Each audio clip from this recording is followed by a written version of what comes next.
and access.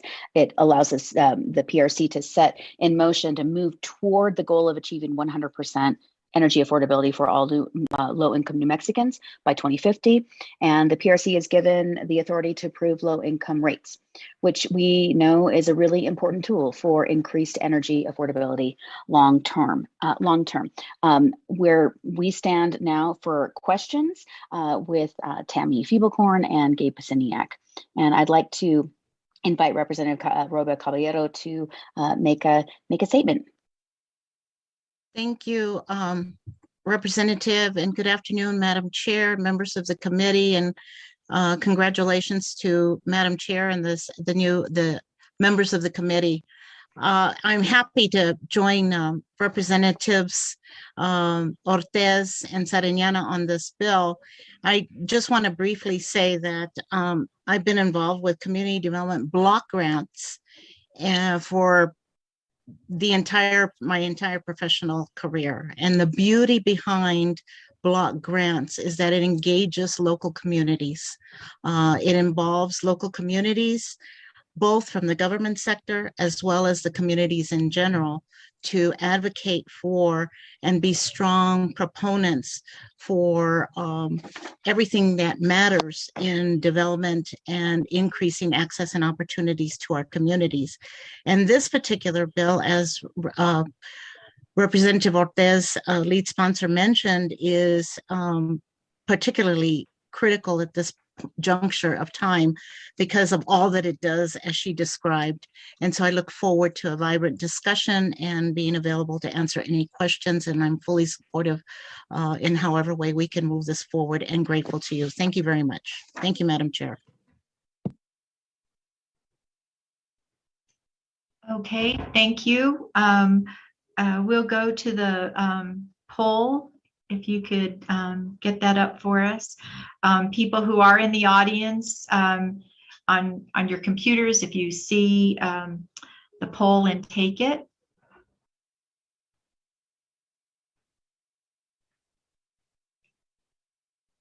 Rob, is that put up for everyone?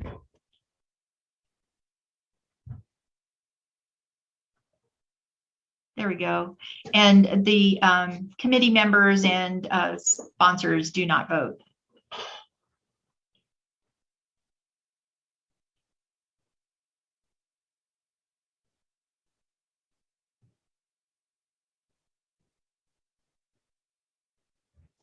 Okay. And do you show us the results or just tell us, Rob? I'm happy to share them. On top of this, there is one person in the committee room who is for this bill. Okay. So we have 57 in favor and 7 against. Okay, so we'll go to public comment. Those who are in opposition to this bill, if you'd like to raise your hand, and we will take you in order.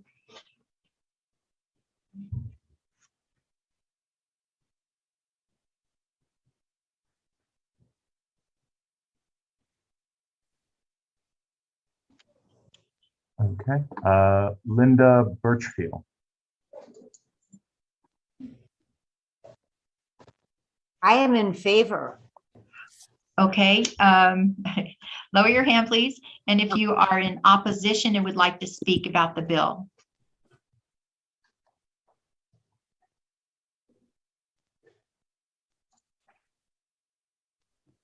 Paige Grant. Thank you. I appreciate the opportunity to speak to the committee.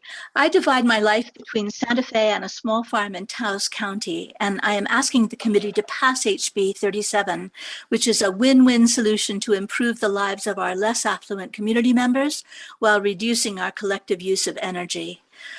Representative Ortiz already pointed out the terrible statistic of 15% of New Mexicans, 20% nearly, of New Mexicans living below the federal poverty line who spend about 15% of their income for energy. And it's worse in several counties: Catron, Guadalupe, Harding, Lincoln, Torrance, and Taos counties. They may pay 23% or more.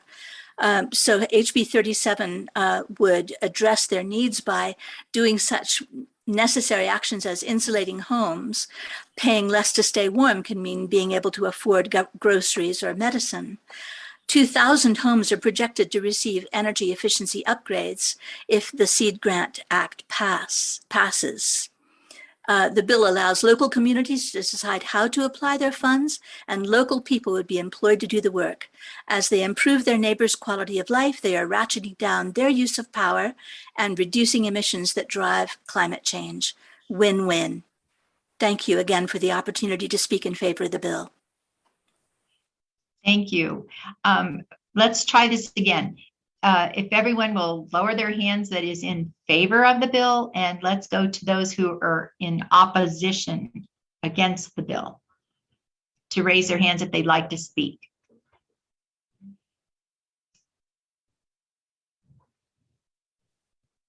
Okay. Let's see if there's, I think Rob is checking to see if there's anyone in the committee room. We have none in opposition in the committee room. Would you like me to keep going down the panelists? Yes, if there's anyone in opposition with their hand raised, is that right? Is there? Kit Cody. Okay.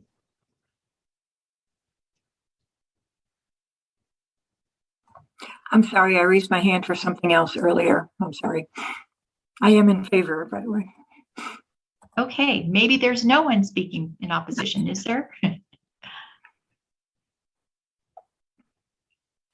Rob, did you see anyone else with their hand raised? People opposition? keep changing them. We can keep going down. Okay. Carlos Lucero.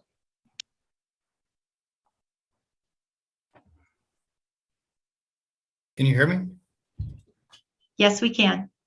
Okay. Good afternoon, Madam Chair and members of the committee. Carlos Lucero with the Public Service Company, New Mexico. PNM strongly supports energy efficiency programs and grants that help New Mexico reduce their energy use. We worked with SWEEP and others a few years ago to help raise a cap on the Energy Efficiency Act, allowing for more funding to go towards the creation of new programs and broaden our reach as well. The addition of $1 million in grants will go a long way to help our most in need. However, we have concerns with House Bill 37, especially in sections 8, 9, and 10, and are disappointed that the sponsor and advocates did not take the same approach with this effort. However, we are willing to work on these concerns, but let me tell you a little bit about these concerns. The bill requires the energy companies to perform studies and reports on disconnects, arrearage, and how many prospective customers who are not receiving utility service in their service territories. It also requires NMPRC or PRC to issue an order to perform analysis on energy efficiency for low income, affordability to low income, and ensure utilities are providing essential household services. The energy companies and co-ops are already required to report disconnects and arrearage to the PRC, especially during the COVID-19 pandemic. Also, utilities in collaboration with LIHEAP make sure qualified low-income customers are not disconnected for non-payment every year from November 15th to March 15th.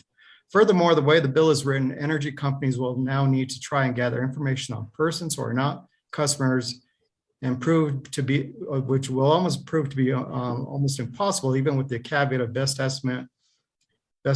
This creates an additional burden on both the utility and PRC for similar information that is already being collected. Another concern is in section 10, which creates the ability to authorize utility rate preferences for low-income customers. The issue is this special rate would be paid for by other rate classes, including our next most vulnerable customers that are not eligible for a low-income rate. The rate-making process is very complicated, and if not designed correctly, can have a negative ripple effect on other rate classes.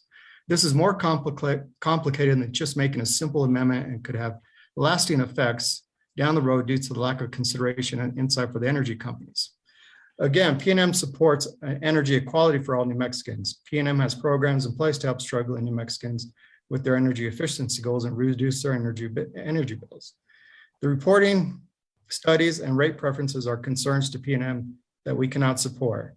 Again, we are willing to work with the sponsors and expert witnesses on this, but the way it's written right now, we cannot support. These topics should be addressed These topics could also be addressed in the interim where utilities can participate in the discussions as they and their customers are most affected by this bill. Thank you for your time. Thank you. Is there anyone else in opposition? And if Rob, if you could put up the timer when we get to having quite a few people speak, to 1 to 2 minutes or 2 minutes max. Yes, Madam Chair. Kevin Gronewald.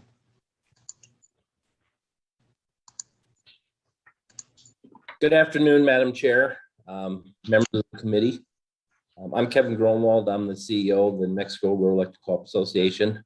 Much like PNM, the whole block grant, energy efficient block grant, I think is laid out fairly well in the first 15 pages of the bill. It's the same sections 8, 9, and 10 that we have some issues with. The PRC has demonstrated that they have the ability to make us do all these reporting requirements. We've been essentially making monthly reports, and I've been making them on behalf of my distribution co-op members for since November of 2019. And we've been tracking the disconnects, reconnects, we've been tracking LIHEAP numbers, arrearage numbers. So the commission already has all that. I don't think it needs to be added.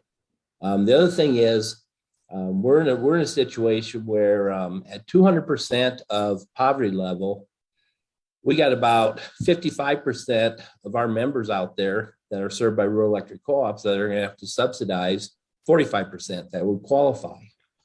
So the sheer numbers just really don't work out for us. And on the low income stuff, we don't have that information or the ability to really collect that from our members. So, and quite frankly, we don't want personal income numbers from our membership. Again, we're like others, I'm sure we're all for energy equality. But I think this bill goes too far and too onersome in the last 3 sections. Thank you for allowing me to comment. Thank you.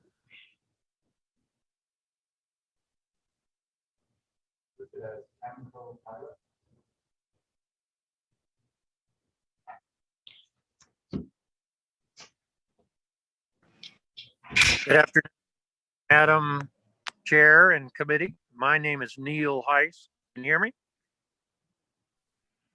Yes, we can. Can you hear me now? All right. My name is Neil Heiss. I'm a 60-year business here in New Mexico, one of the few.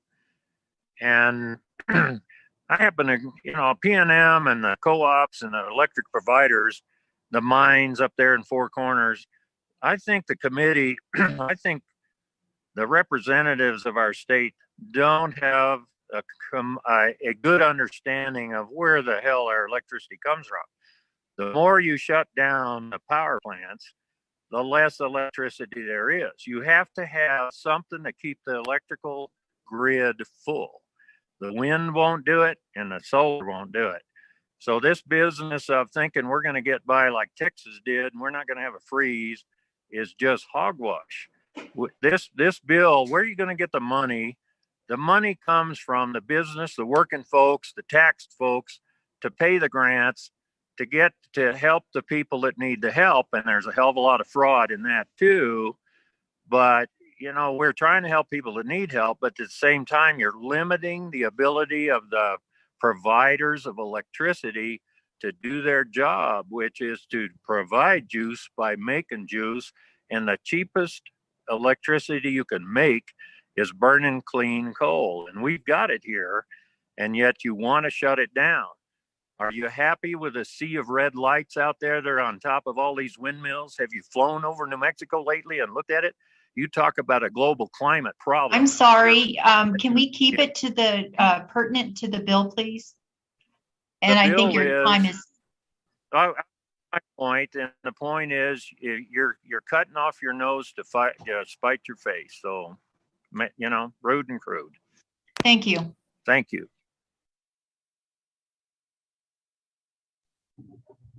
Hannah Renard. Hello, this is Rick Renault. Hannah Renault is my daughter, and she helps me out with my technology. But anyway, I am a retired engineer from White Sands. I'm a registered professional engineer, mechanical engineering. And I'm going through the bill here. And one thing that we found here in Dunedin County, they were trying to push solar through these grants, solar panels on a house. But what people don't realize, and a friend of mine put solar, $20,000 worth on his roof of his house with his own money, and a month later he wanted to sell his house. Well, he had to pay off that loan, not at closing. He had to pay it off before he could sell this house. So anyway, there are strings attached that I don't know that low income people realize that all of a sudden their house, they've got to pay $25,000 before they can sell it. So that's all I wanted to say, that sometimes these things aren't, the full information needs to be given to the consumer. And thank you for allowing me to comment. Derek Scott. Hello, Madam Chair and members of the committee. My name is Derek Scott. I'm just a concerned citizen about this bill, that in the wording of it, it seems to be a little bit pervasive for people with low income, not in the fact of that they will necessarily get help. I'm low income myself. I got a solar plan through a lease, which has not helped my money or lowered my bill in any way. It's increased it. It has not lowered energy in any way. It's increased it. So if you think this is going to help low income people, especially like the man said before, if you sell your house, you're stuck with these solar panels that are not necessarily part of the house. And you have to literally convince the buyer to take these solar panels or take the lease that I have right now and then turn around and lease it to somebody else. And they have to take lease. If they don't, I'm stuck with the bill, which is I would never be able to afford. So it doesn't necessarily mean that you guys aren't trying to make a difference, but also, doesn't the state have a money issue right now? If we're giving grants out with money, why are we doing that? Why can't we encourage customers by maybe giving them the money to do it themselves and let them apply for the grants? I would love to apply for my own grant for my home than have it put through the mortgage company and a whole bunch of more bureaucracy. I think it should be given to the low-income customer and give them the choice on how they can efficiently help their home. Because I would get grants, for my disability, and I was given the way to say, okay, here's how it needs to be for the home. Here's what I need it for.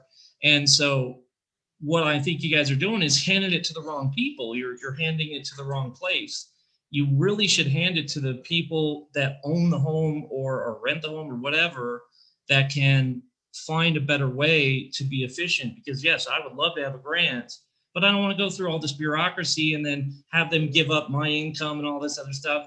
It's getting to the point that we need to help the people, not help some other direction of a government agency to decide who's better and who's worse. Why can't you just have a account that would then allow us to put for a grant and say, hey, here's what we need.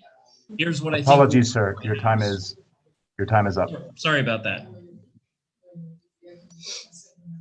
Well, thank you.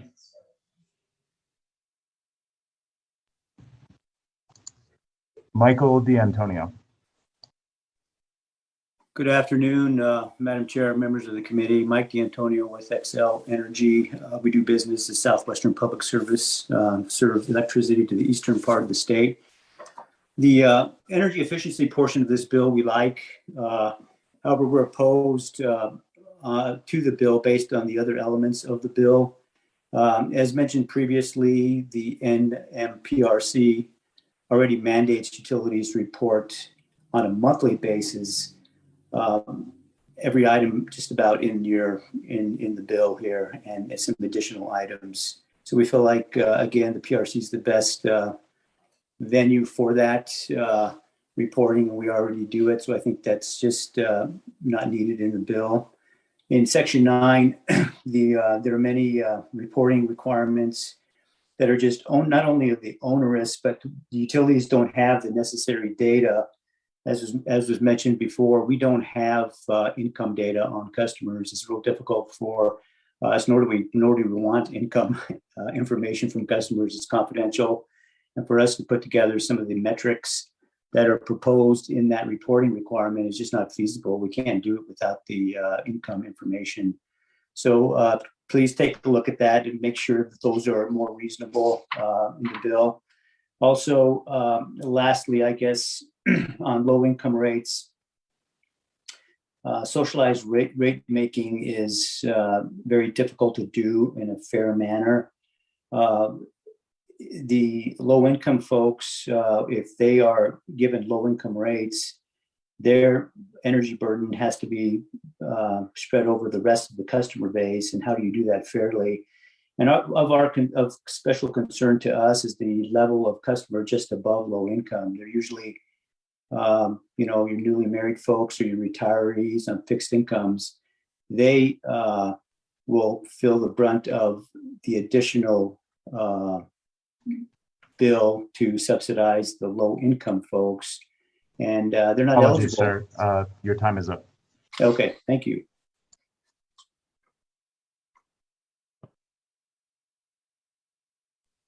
Charles Goodmacher.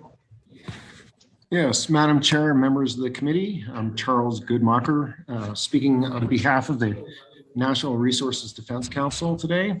I want to thank the sponsor profusely for this bill. This is an excellent bill. We fully support it.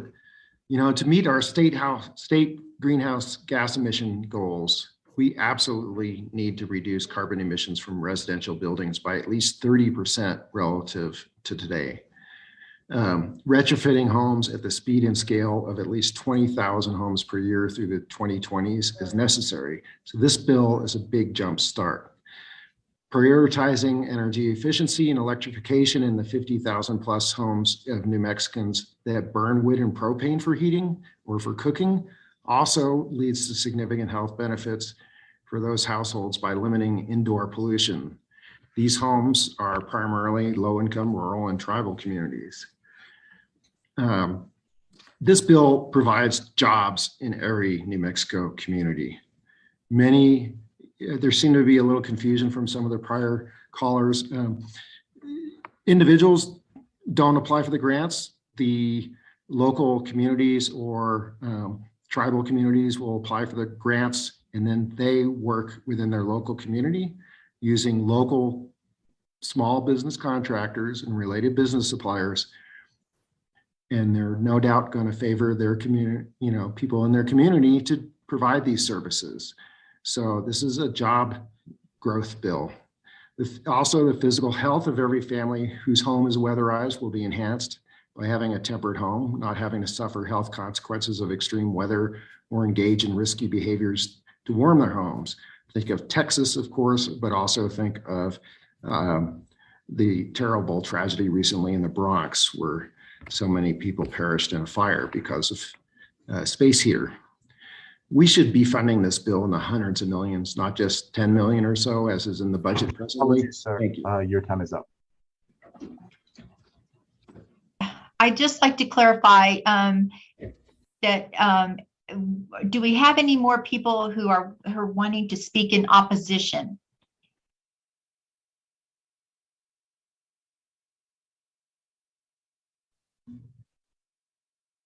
Okay, then what we'll do is if everyone will lower their hands, and then we will have you, if you are in support of House Bill 37, raise your hand.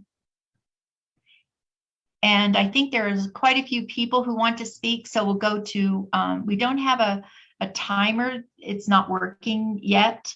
So we'll do it 1 minute, and or if you go a little bit over. So let's go ahead and those in support, if you'll raise your hand. Okay. I'm going to start with those who are in attendance in room 317 here at the Roundhouse in person.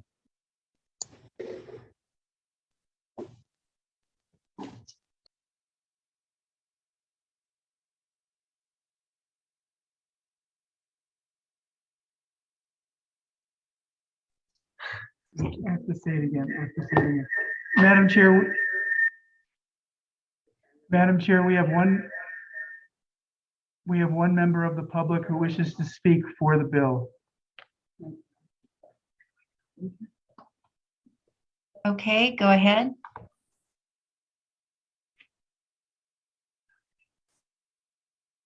Right here.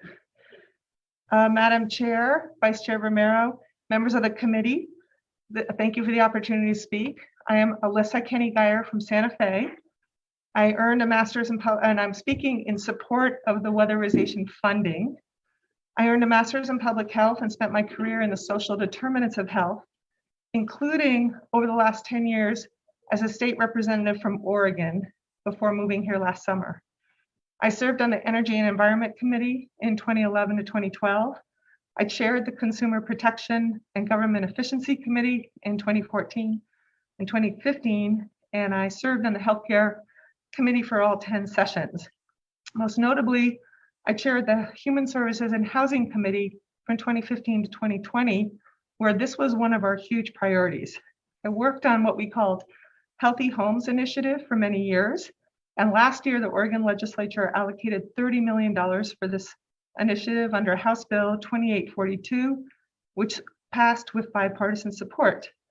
Weatherization is such an incredible win-win, as you've heard from others. It reduces the economic burden and increases the health of low-income underserved communities, creates more jobs in the energy efficiency and utility sectors, reduces carbon emissions, and helps New Mexico achieve its goal. Apologies, ma'am. Your time has expired. My time's up. Okay, just want to say, I know there's a question about where the funding should go, whether it should go to MFA's Weatherization Fund or to MNERD. But I hope that these issues get worked out and that it's amended to include appropriation so it can pass. No time to lose. Thank you.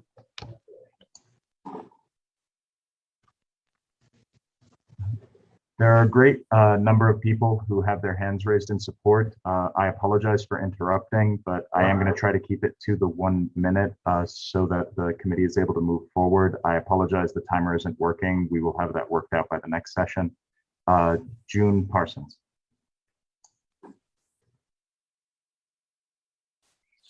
Representative Ferrari, Chair, and honorable committee members, my name is June Parsons.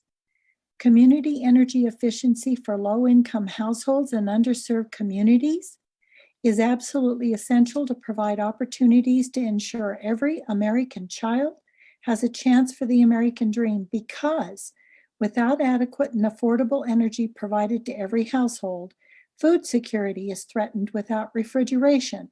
Studying after sunset without reliable electrical lighting and power for computers is untenable, as so much U.S. education is now dependent upon online delivery of education. We are responsible for our children in rural and underserved communities, and our future depends on our children's success. Therefore, I implore you, please vote for HB 37. Thank you.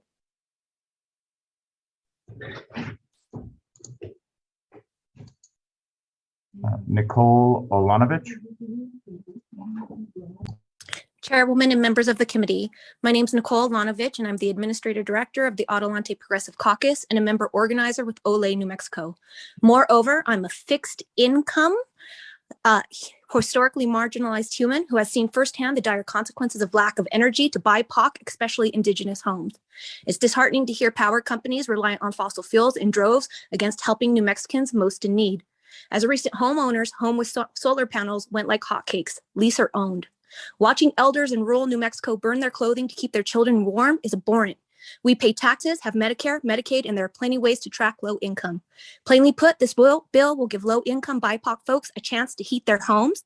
It'll bring jobs to New Mexico. It'll make homes more energy efficient, and it will start our need to address our abuse of fossil fuels on the environment. For these reasons above, I plainly ask you to vote yes on this bill. Thank you.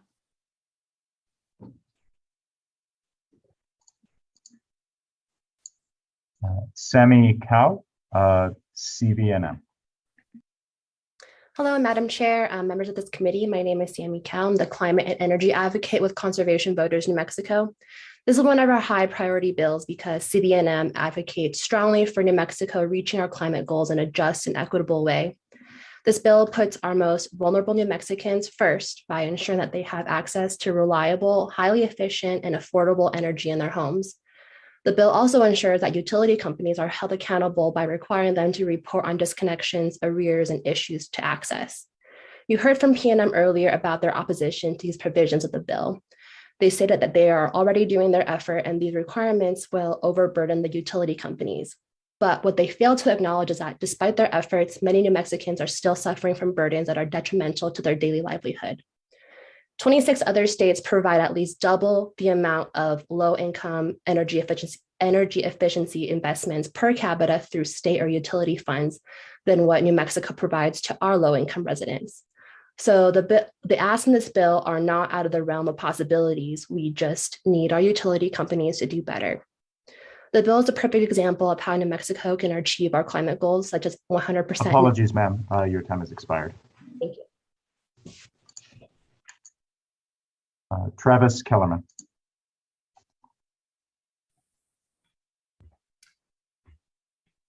Thanks, Rob. Madam Chair, committee members, I'm speaking in support of House Bill 37. It's near and dear to me because I've been watching what's happened in the housing market and also what low-income and working class New Mexicans have struggled with, especially the past few years.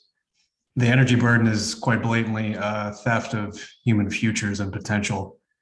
And I really want to lean into the economic opportunity here. The fact that in the energy transition, there are two competing forces, or at least they're seen as competing.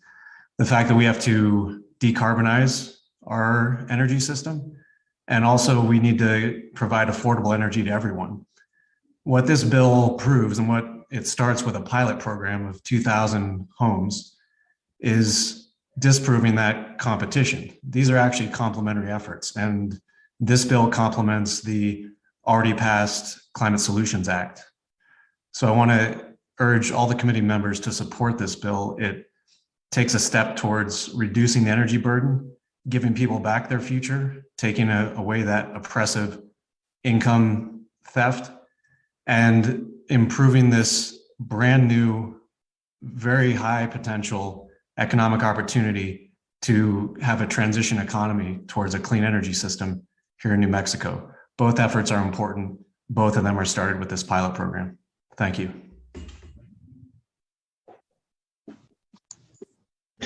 Joan Brown. Yes, good afternoon. And thank you, Chair, and thank you, sponsors of this important bill. I'm Joan Brown with New Mexico Interfaith Power and Light. We work with faith communities all over the state, and many of these faith communities are the ones on the ground that assist our families, communities, people who are unable to pay some portion of their utility bill. So the solution, or part of the solution to this, is to address the inefficiency in the home. So this is an excellent bill regarding that and is very much supported by faith communities. The other element of this is it's really what we call in Catholic terms an integral ecology approach, because it takes care, it addresses the health of people, it addresses the economy and looking at new jobs and also saving God's resources. It creates dignity for people by having comfortable homes. And it also looks at our ecology and our grave concerns of climate change, which will grow. And as those grow, so will energy concerns in many ways. So we're very supportive of this bill, and thank you for sponsoring it.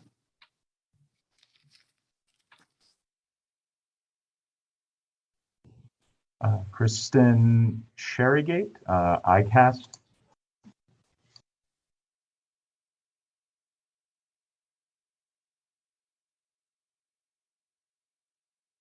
Center for Appropriate and Sustainable Technology.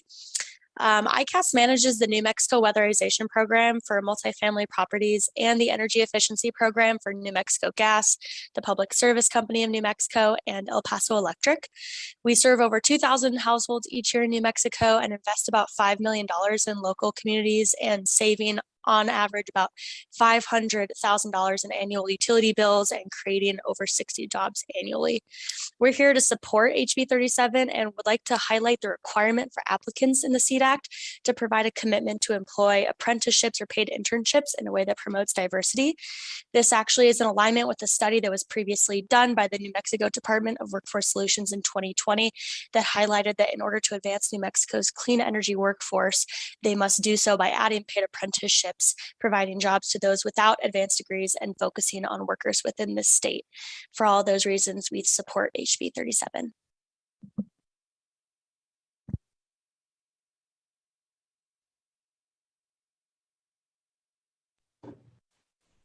Luis Guerrero. Yes, thank you. Good afternoon, Madam Chair and members of the committee. Luis Guerrero, I'm the legislative and political organizer with the Sierra Club Rio Grande chapter, representing over 35,000 members all throughout New Mexico. We very strongly support this bill for the reasons that have been mentioned by other folks. It brings a much needed solution to help low-income New Mexicans and also is a key in fighting climate change. In addition, too many New Mexicans don't have access to electricity or water. And it is alarming to know that we don't even know how many of those are.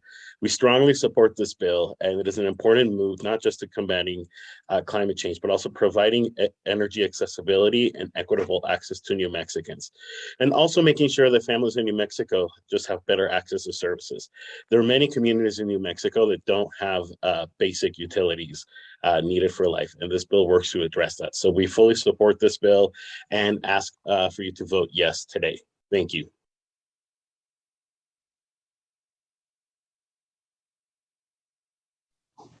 Kira Cordova. Good afternoon, everyone. My name is Akira Cordova. I'm a Yucca member, Youth United for Climate Crisis Action. We are an organization that focuses on community care and climate action. I'm also speaking on behalf of my community that would be most impacted by HB 37. I'm in favor of HB 37 because it provides support to lower income communities as well as tribal communities, which I am a part of.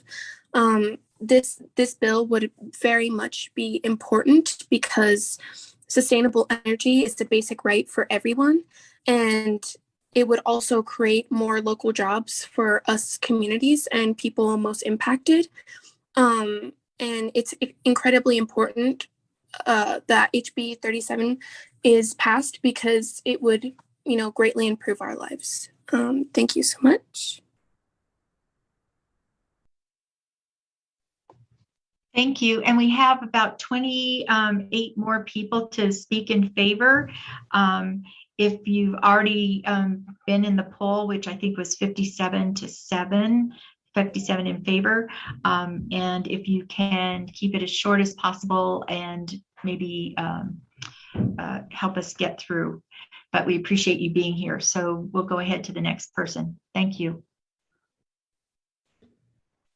Beth Bella.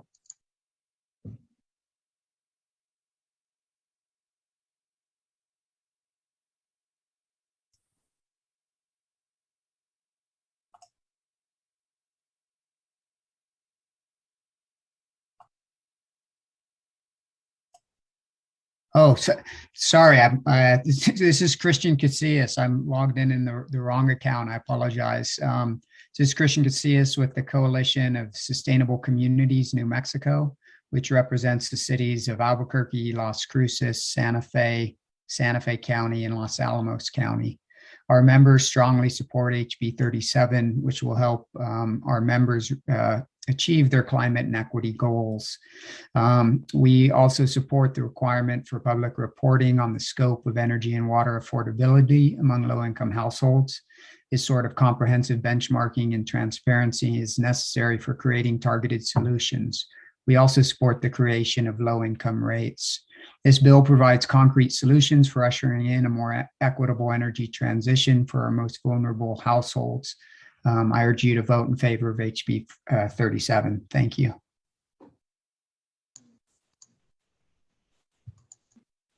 Rennie Ashelman. Yes, this is Rennie Ashelman, Madam Chairman, members of the committee. I'm with the League of Women Voters. We strongly support this bill, particularly over the conservation aspect. for reasons that have already been articulated, so I'll save you a little time and thank you.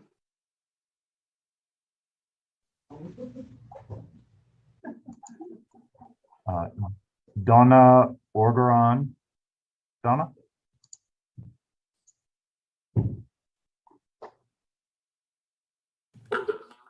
Hello? Hello? Yes, we hear you.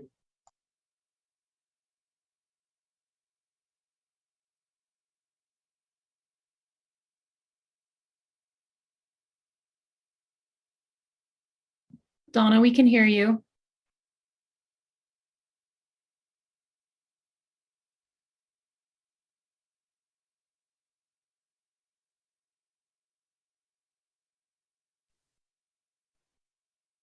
Donna, you need to unmute yourself. There Can you hear go. me now? Yes, now we can. My name is Donna Orgeron with OLE. Thank you, Madam Chairman, for letting me speak.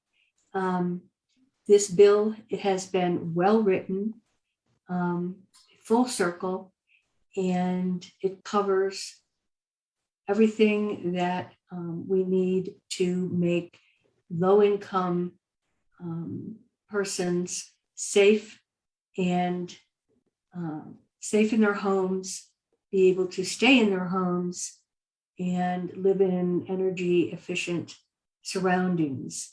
Also, this bill creates jobs for apprentices who are learning a trade. It is just a very well-rounded bill. All of my bullet points I threw out because they've been reiterated so many times. Just want to say that I am in support of this bill.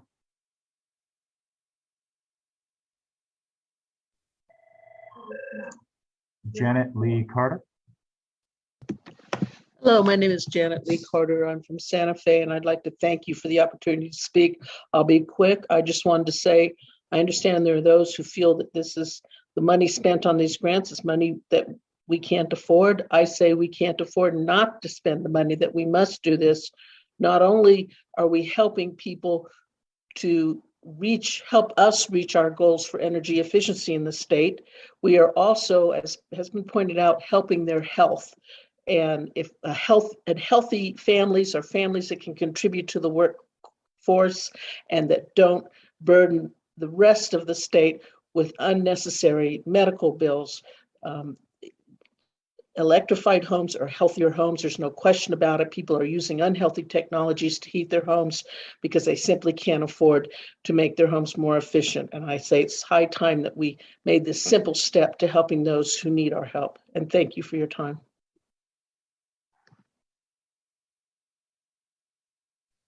Fred Whiteman Jennings.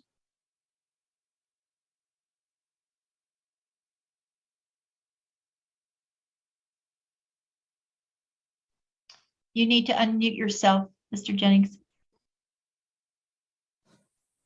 Sorry about that. Hi, my name is Fred Whiteman Jennings. I'm with OLE. I'm also an ecologist, and I just want to say how important it is that we reduce the amount of energy that we use. It's a basic equation.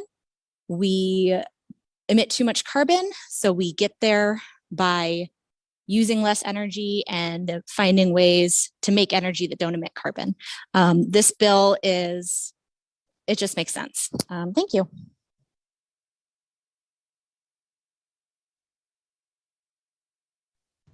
Angelo Tometi. Thank you, Madam Chair and committee members, for the opportunity to comment on HB 37, which I'm strongly in favor of. I'm a family medicine physician living mostly in Albuquerque, working in Socorro County. I represent myself and many of my low-income patients. As mentioned earlier, there are many health benefits of this bill that can be accomplished. Many patients I see have high utility bills, sometimes related to essential services like home oxygen for respiratory illness.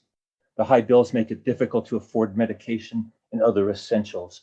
The funding in this block grant will reduce energy burdens of low-income residents for getting energy efficiency improvements that will lower their energy bills. It's also important that it enables our state to meet its goals to address the climate emergency.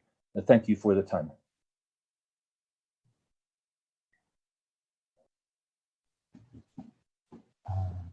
listed as YHB 3765 Athena.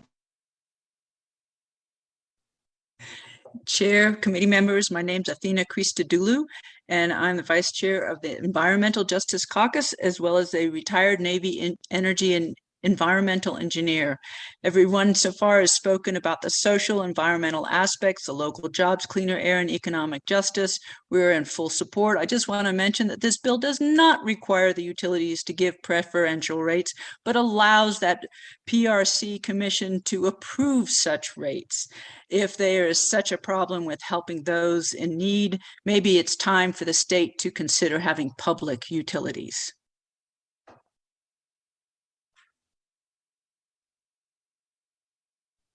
Rachel Biggs.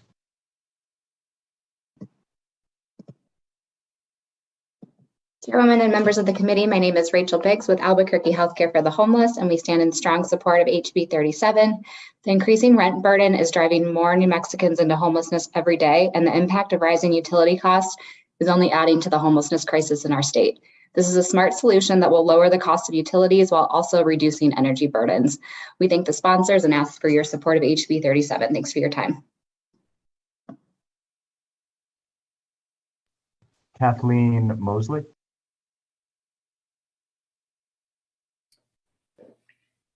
Thank you, Madam Chairwoman Ferrari and members of the committee.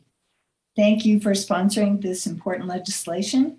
I am standing in support of HB 37 from my background as a professional registered nurse doing home visits across New Mexico for asthma, and as a member of the New Mexico Public Health Association, who lists this bill as one of its priorities. I'd like to underscore the health impacts of the positive health impacts of reducing the need for folks to rely on combustion sources for low-cost heating, for the impacts it has on asthma, COPD. So again, NMPHA and myself stand in support of HB 37. Thank you very much.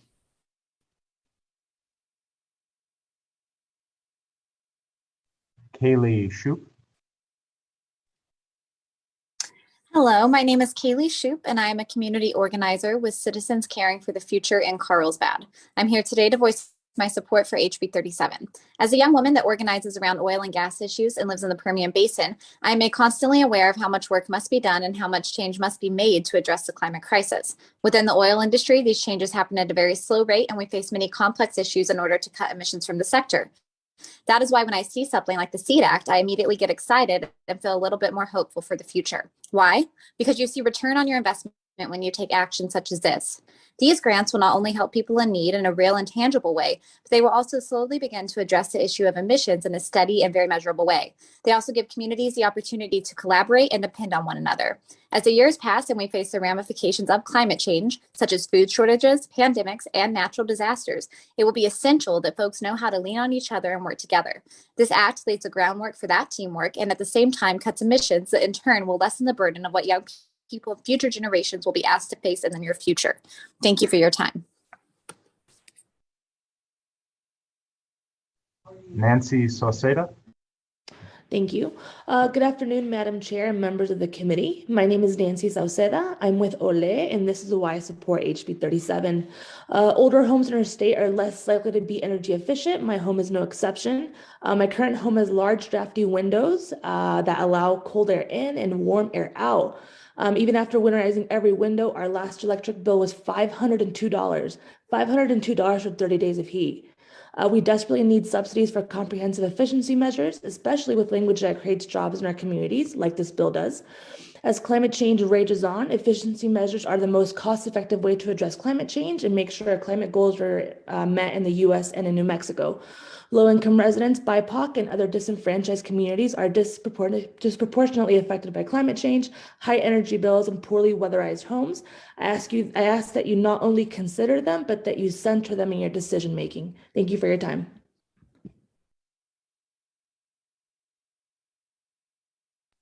Paige Knight. Hi, Madam Chair and members of the committee. My name is Paige Knight with New Mexico Voices for Children and the Environmental Public Health Network, and I'm here to stand in strong support of House Bill 37.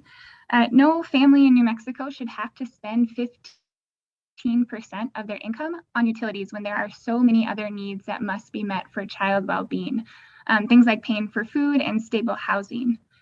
This bill also increases access to energy efficient homes and reduces carbon emissions, which is so critical to both the health of our children and families and our environment. We want to thank the sponsor for their work on this legislation, and I urge your support for House Bill 37. Thank you.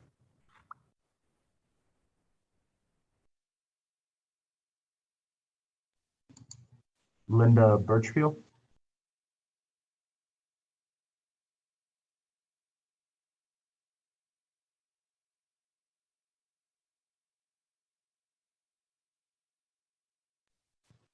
Linda, you need to unmute yourself.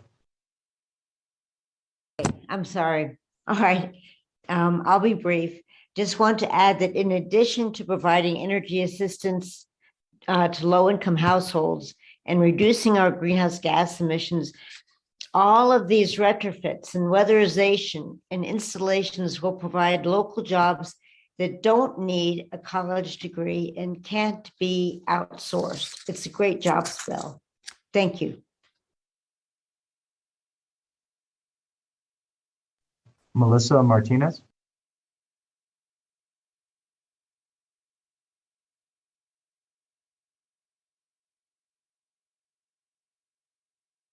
Hear me? Hi, can you hear me? Yes.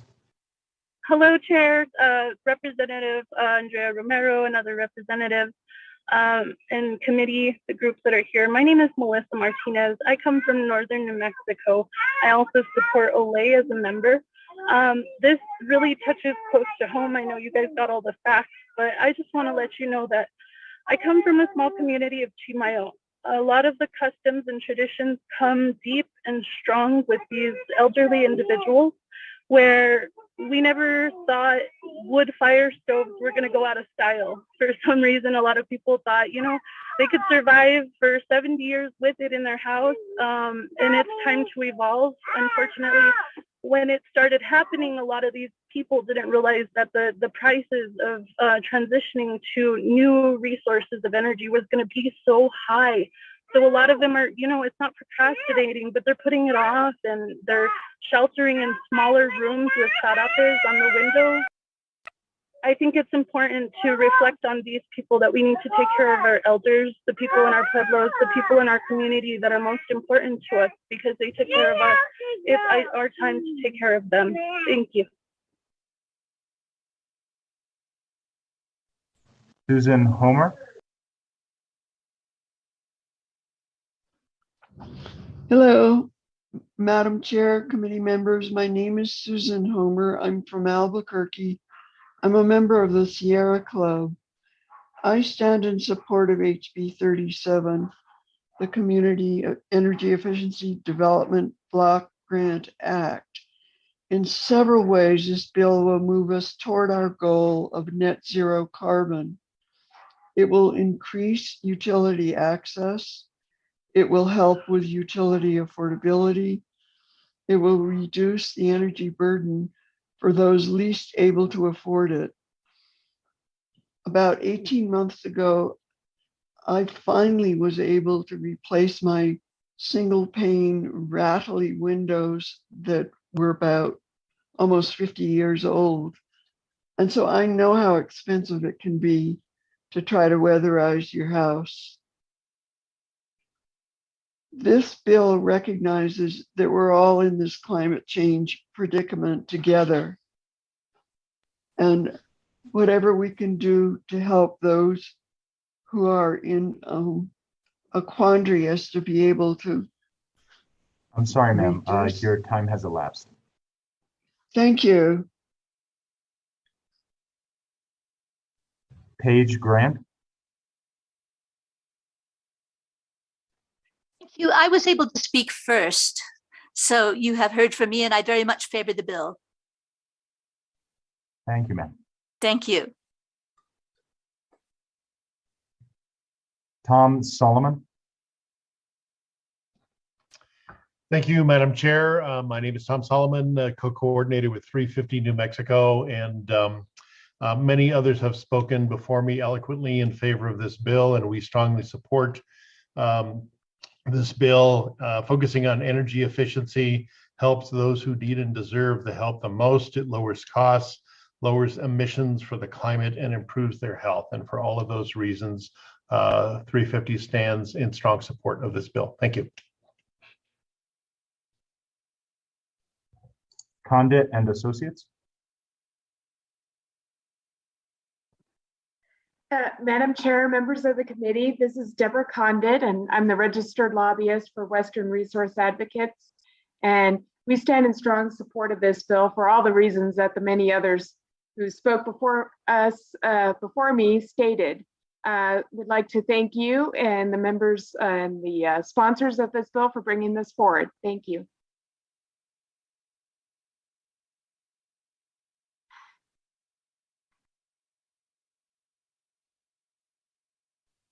Seneca Johnson. Good afternoon. My name is Seneca, and I'm here as the official spokesperson for YUCCA, or Youth United for Climate Crisis Action. We have hundreds of youth members throughout northern New Mexico, and I'm also here representing our mother organization, Earth Care, which is a community-based organization on the south side of Santa Fe, led by youth and families from low-income and communities of color. And we stand in support of HB 37. Many New Mexicans live without regular access to electricity or water, especially our most vulnerable community members. And New Mexico needs to invest in our low-income, rural, and frontlines communities. We're behind other leading states when it comes to funding energy efficiency improvements for low-income households, and over half of the states in the U.S. provide at least double the amount of low-income efficiency investments per capita through state or utility funds. And it's time New Mexico invested services in helping low-income residents reduce energy burdens while enabling the state to reach its climate goals. We're frankly running out of time for meaningful climate actions to be taken, and every step that we can take to reach our goals in a good way is a vital one. Energy accessibility is a basic right, and it's vital that as we transition to a more sustainable and energy efficient economy, we do not leave anyone behind. We must have a just transition, and we feel HB 37 is a stepping stone in what a just transition should look like. Climate justice is also energy justice. I'm sorry, your time has elapsed. All right, thank you. Steffi Weisberg.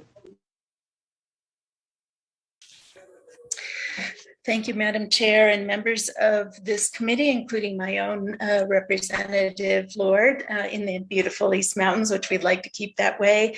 I'm a member of the Rural Caucus, and everyone else has given great reasons for supporting this bill, as we do too. So thank you very much.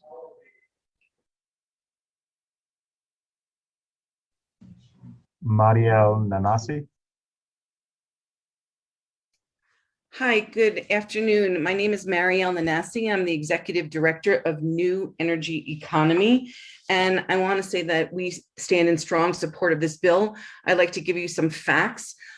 Basically, before COVID, PNM would send out approximately 350,000 disconnect notices per year and disconnected approximately somewhere between 17 and 20,000 people per year. As of August 11th, 2021, during COVID, 33,445 residential ratepayers were subject to disconnection.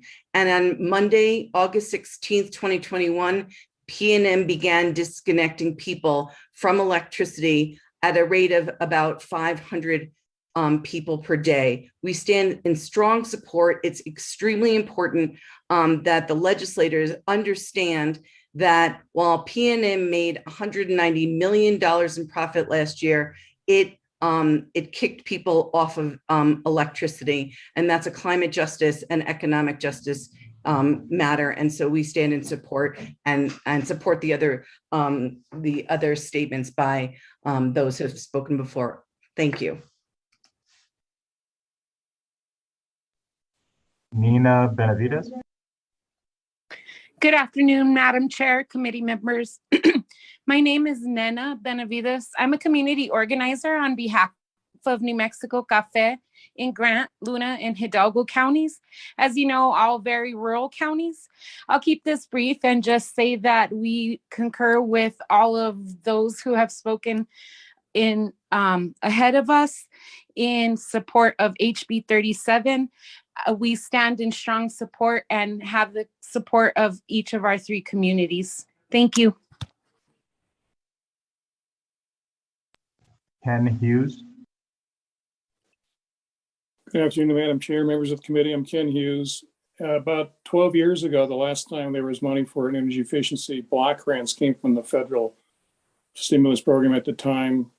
Very creative applications came in and were installed throughout the state. Just one example, in Deming, over 60 homes had direct install of energy efficiency improvements by the Southwest Regional Housing Group, which now does weatherization for the southern half of the state. So I think this is a great program to give local governments the chance to come in and ask for energy efficiency improvements on behalf of their constituents. Thank you.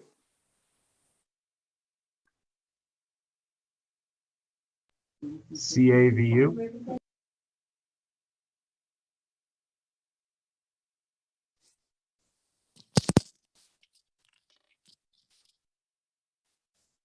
Thank you, Madam Chair, members of the committee.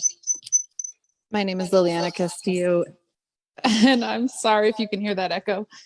I won't take up any additional time. I just wanted to say that we stand in strong support of HB 37, the SEED Act, for all the reasons previously stated, and thank the sponsors for bringing it forward.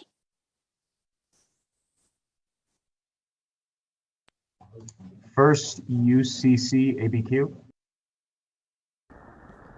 Thank you. Madam Chair, committee members, thank you for the opportunity to speak. My name is Ruth Striegel. I'm a retired public school teacher, and I'm the co-chair of the Board of Directors of New Mexico Interfaith Power and Light. As a teacher, I worked with a lot of students whose families struggled financially. For some, paying even $5 for a class field trip was difficult. It's our responsibility as a society to help raise the next generation of resilient, strong adults. We need a wide variety of tools to help families work their way out of poverty, and I see HB 37 as one of these tools. HB 37 will benefit our communities in multiple ways, creating jobs for those doing the weatherization and retrofits, lowering the disproportionate burden of utility costs for low-income New Mexicans, and making our land of enchantment a cleaner and better place for all. It's a win for everyone. As a person of faith, I support this bill because it helps my neighbors and our precious earth. I hope you will see it in the same light. Thank you. Shelley Mann-Lev. Thank you so much, Madam Chair, members of the committee. My name is Shelley Mann-Lev. I'm the president of the New Mexico Public Health Association. And as one of our members spoke so clearly, we stand in strong support of this bill. It is a public health bill. In addition to many of the other things you've heard, it addresses housing conditions of very important social determinant of health. It mitigates, helps in adaptation to climate change, and of course, provides jobs, as the previous speaker just said, in terms of bringing people out of poverty. It's an equity issue, and we hope that you will strongly support it. Thank you to the sponsors, and thank you to all who've spoken before. Madam Chair, that concludes everyone who would raise their hand for public comment.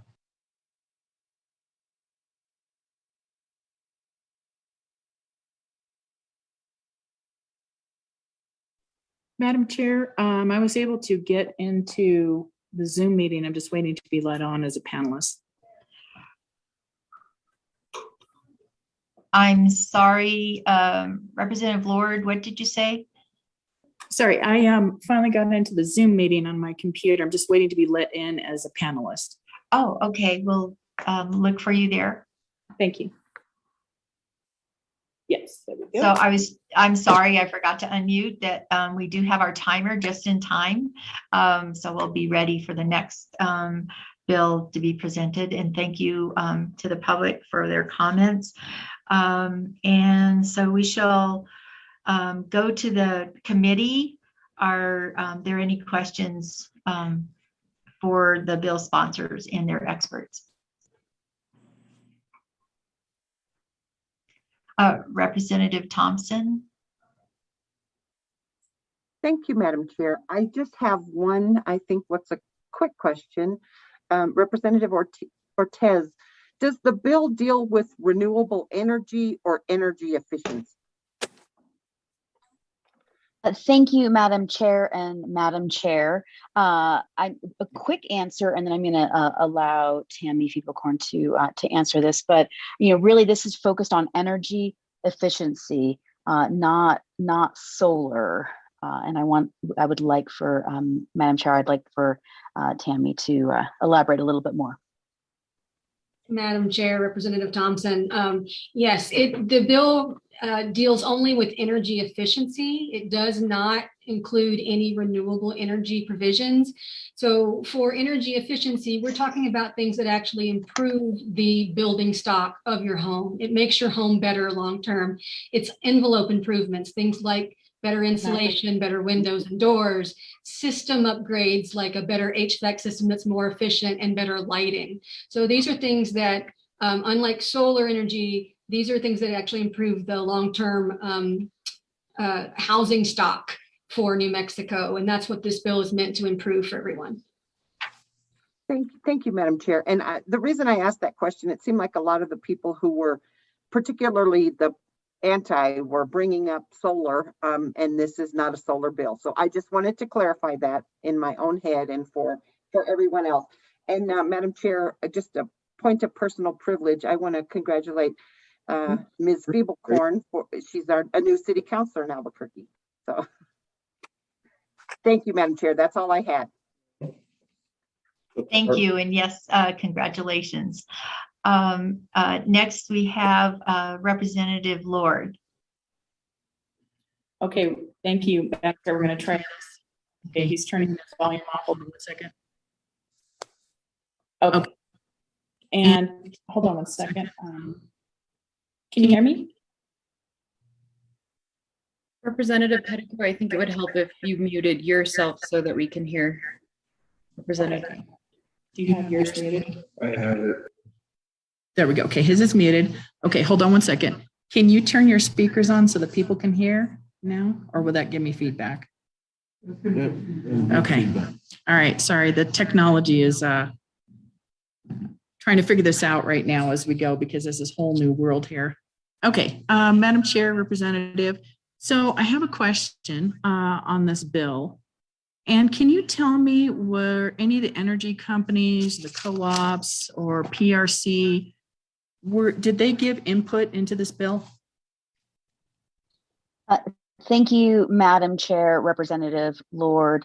The process for taking input was a pretty long one. It started even before you and I, Representative Lord, were part of the legislature, and so we did hear comment from utility companies throughout the process last year and this year as well. Well, in 2021 as well, Madam Chair, Representative Lord. I'd like for one of the experts, either Ms. Feeble-Corn or Mr. Pasiniak, to make some additional comments if they'd like. Madam Chair, Representative Lord, yes, there was an extensive period before last session. As you probably know, this bill was heard last session too. And before that, there was about a 6 to 7 month time period where we held meetings with all of the utility companies, all of the advocates for all of the organizations you heard from here today, multiple meetings over that 6 or 7 months period. We negotiated many sections of the bill. The bill had an additional section in it last year, but the bill did not pass. So this year's bill is exactly the same wording that was negotiated through all of those public input sessions. And so we feel that we have given ample opportunity for all interested parties to have input into what this should look like. Thank you.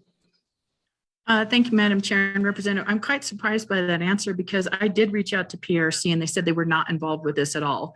So can you tell me whether PRC was involved on every single thing in this bill that is presented this year? Every single thing, were they able to have input on everything in here? Madam Chair, Representative Lord, yes. So last year we did present to the PRC, Mr. Pasiniak and I both. We had multiple meetings with the PRC, and in fact, one of the commissioners actually came and supported the bill in hearings last year. And again, the language has not changed one bit since then. So yes, they have been informed and they've had a presentation and they've had input. Okay, Madam Chair, Representative, that's interesting since they've told me no, they were not consulted on this. So I'm gonna move on to the next question, because that seems to be the problem, is that the people that I reached out to were not consulted in this bill. And so it's problematic when I'm not hearing from both sides. Anytime we have an issue that comes forward, I like to hear a balanced bill. And I don't see anything, I don't see any emails, I don't see any analysis, I don't see anything from any of the co-ops and anything from PRC. Do you have something in writing from them that would show that they were consulted and what their opinion was on this exact bill for 2022? Madam Chair, Representative Lord, I don't have anything in writing, but we could certainly look back and see Mr. Pasiniak and I were on a public hearing at the PRC in which we presented this bill before the 2021 legislative session started. Okay, thank you, Madam Chair. Representative, so you don't have anything currently in writing from PRC that says, yes, we agree with this. Yes, we think this is great. We like it just the way it is. Madam Chair, Representative Lord, I believe we just answered that question. Okay, thank you. The reason I keep asking is because I don't see anything and I'm getting a different answer from PRC. So the other question I have is with utility companies and co-ops, aren't they still reporting on disconnects or anybody who's in arrears or when there's connection issues? Do they report that? Is that correct?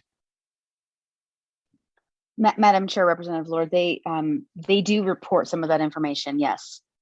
Okay, so what is with the importance of putting that into this bill? Why is it important to put the law into something that PRC already does? Madam Chair, Representative Lord, I'd like for Tammy or Gabe to weigh in on this a little bit. Thanks. Thank you, Madam Chair, Representative Lord. First, it is true that since COVID, but only since COVID, has the PRC required utilities to report anything. And at first, it was just about arrearages. So this bill is consistent with recommendations that came out in 2019 from both the National Association that represents public utility commissioners and the National Consumer Advocates Association, which represents the public in front of public utility commissioners. They don't often agree. They both came out and passed a joint resolution that explicitly urged states to consider adopting requirements for regular reporting of such data. This is very consistent with that. Other states are doing this. Washington just passed a bill that requires the same kind of thing. Also note that the PRC is not requiring reporting of all of the same information. That includes information focused on what people that already are eligible to receive LIHEAP are in either receiving disconnection notices, have been disconnected, have been reconnected. And I think what we are trying to do with this bill is to create a comprehensive framework so that we are working towards the goal of 100% affordability and access to energy throughout the state for all people. And part of what we need for that is information specifically about those people who are already eligible for LIHEAP. One note on that, we heard from some utilities that this is, they don't want to collect customer income data. This bill does not require that. The only explicit requirement here is that they report on disconnection and reconnection data of people who are qualified to receive federal low-income energy assistance. That's a federal program. Our state Department of Human Services already collects that information. There's already a process for utilities to check which people are eligible to get LIHEAP. That's what this reporting requirement is focused on. Thank you. Thank you. And Madam Chair and Representative, so here's my final thoughts on this. Very important bill. I do agree that people need assistance with a lot of costs. What I would like to see is, since this is a bill that's going to affect the energy companies, the PRC co-ops, is that there would be some cooperation and working together and some sort of document that comes along with this bill that says, yes, this is good. Yes, we're already doing this. Yes, there's no need for this. Yes, we agree we do need to change this. And that's what I would like to see in the future for this bill, is something, since they're the ones who are going to have to do this, where they're actually work and there's cooperation between the presenter of the bill and the energy companies. And thank you. I yield my time. Thank you, Representative Lord. Next, we have Representative Andrea Romero. Thank you, Chairwoman. Thank you, Representative. First, just a quick shout out to Melissa Martinez, who gave testimony today while obviously taking care of kids. And I appreciate everyone for their public comment today and taking the time to address this really important issue. I'm really grateful for Rep. Ortez having the due diligence to continue this effort. I was a co-sponsor in the past and just wanted to address, I think, Representative Lord's question about the PRC knowing about this. If you look at the FIR, the PRC was directly engaged in understanding what would be necessary to implement this program. So it discusses the need of having a full-time employee, other folks contributing to the responsibilities that the bill would basically promulgate as far as asking what the PRC would need to do. So they were able to chime in on some of that in the FIR. That said, I also wanted to bring to the committee's attention that this includes a $10 million appropriation that's in the LFC budget. So I'm hopeful that this gets through as well, that understanding that the costs of this program to be implemented should be covered in, House Bill 2 that we hope to pass. And I know that appropriations is dealing with that as well. All in all, I think you heard from many of my constituents and across the state in agreement with the necessity of this program. I'm mostly commenting because I'm grateful that it's continuing and that we now have the funding for it. Not a whole lot of questions as far as just what it does and how. I think many of our House members, and certainly this committee, has heard this bill before. I was just sitting on the other side of the table the last time. So I just have fully support this and this effort, and I'm just grateful for how it's continued to move along. And again, congrats to Councilwoman Feeblecorn. Glad to have you back in these chambers, and grateful to continue your efforts. That's it, Madam Chair. Thank you. Thank you, Madam Vice Chair. And then we have Representative Pettigrew. Thank you, Madam Chair. Madam Chair, I had a line of questioning, but I think the first one I want to do with the presenters was a comment that was made that this recommendation for reporting came in 2019. Madam Chair, I'd love to have an answer on what month that occurred in 2019. Madam Chair, Representative Pettigrew, I'm not exactly sure, so I think maybe Mr. Pisaniak can give that answer to you. Madam Chair, Representative Pettigrew, I unfortunately, if the question is when outreach started on this bill, I don't have that off the top of my head. Perhaps Tammy does. Is that the question that you're asking?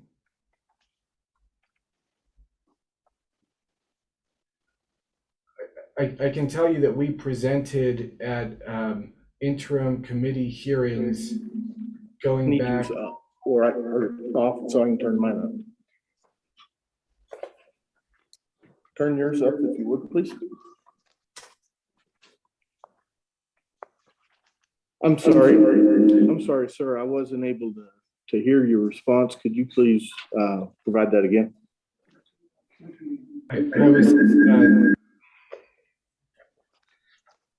I was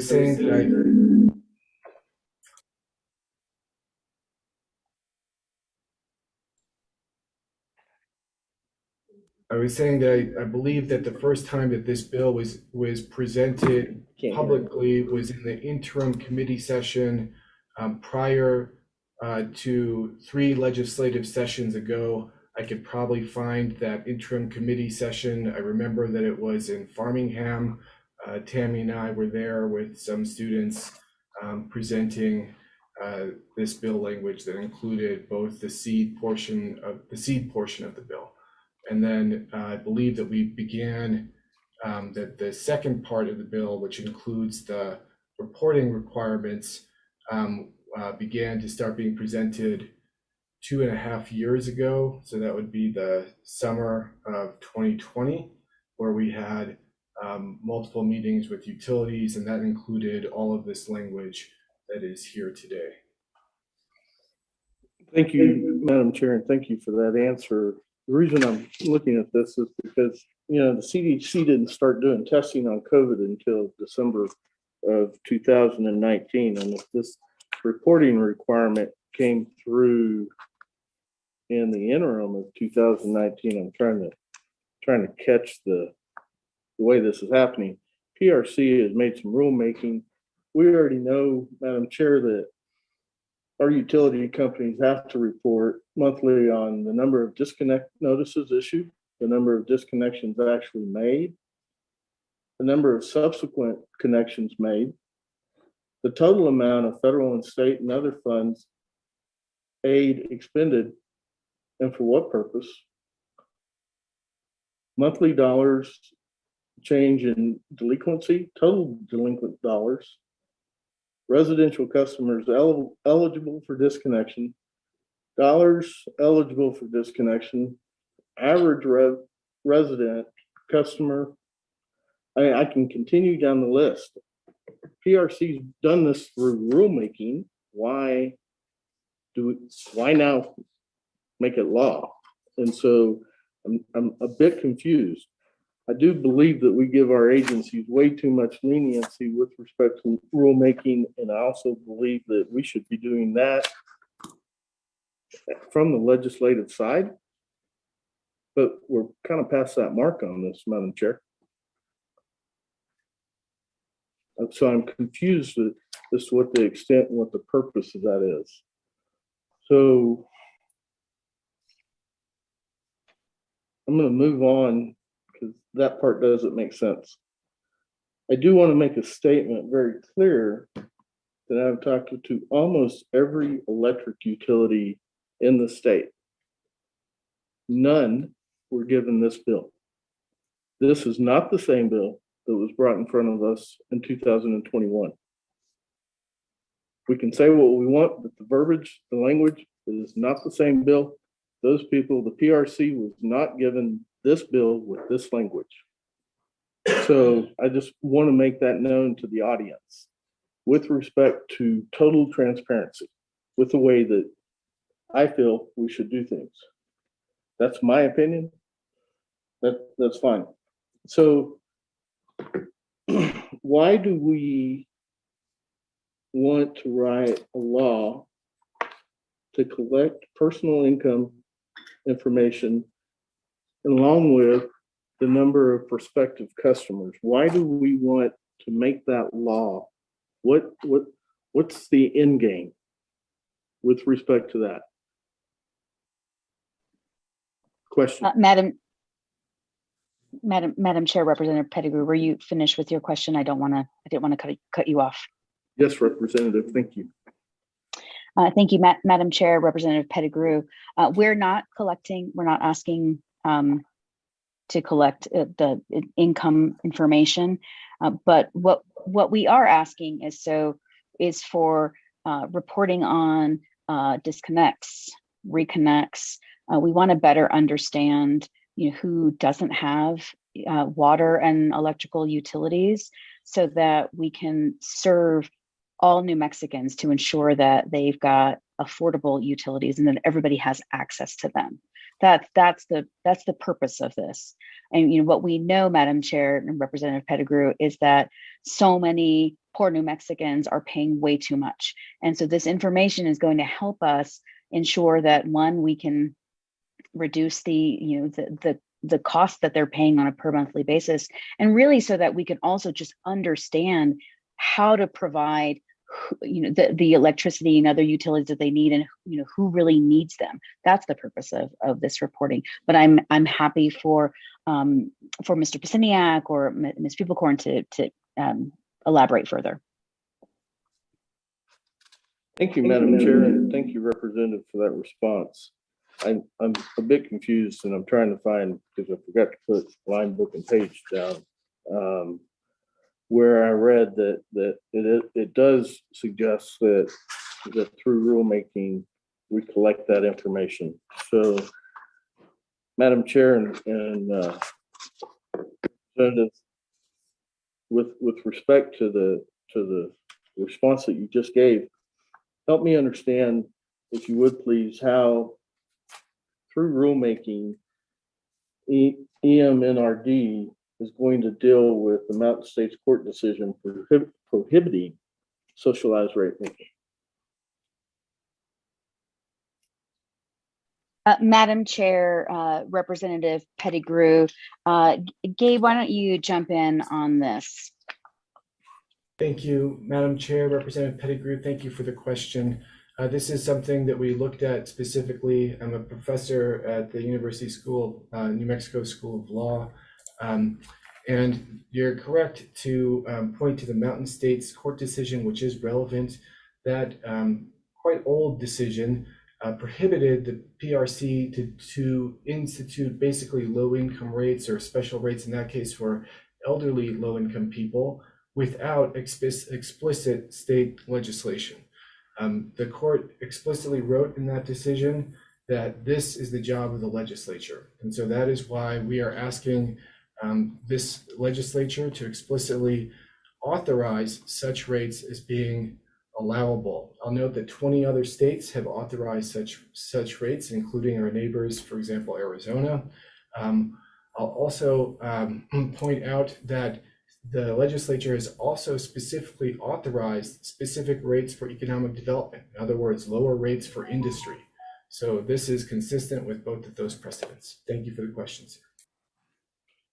Thank you for that response.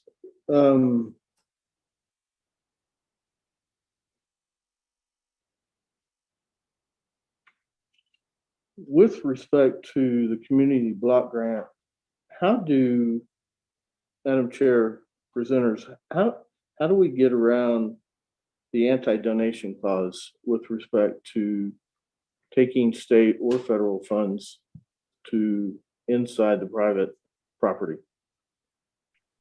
Thank you, Madam Chair, Representative Pettigrew.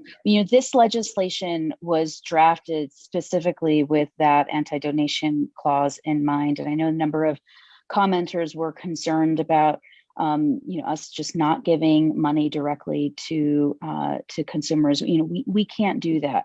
But what we can do is work directly with municipalities and other political subdivisions to flow those state funds through to work with members of communities. Right. So that's why it's drafted in the way it is. We're focusing on housing.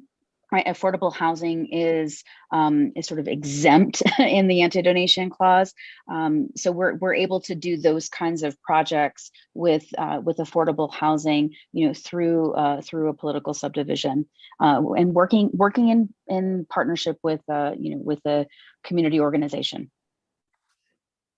Thank you very much, Madam Chair. Thank you, Representative, for that answer.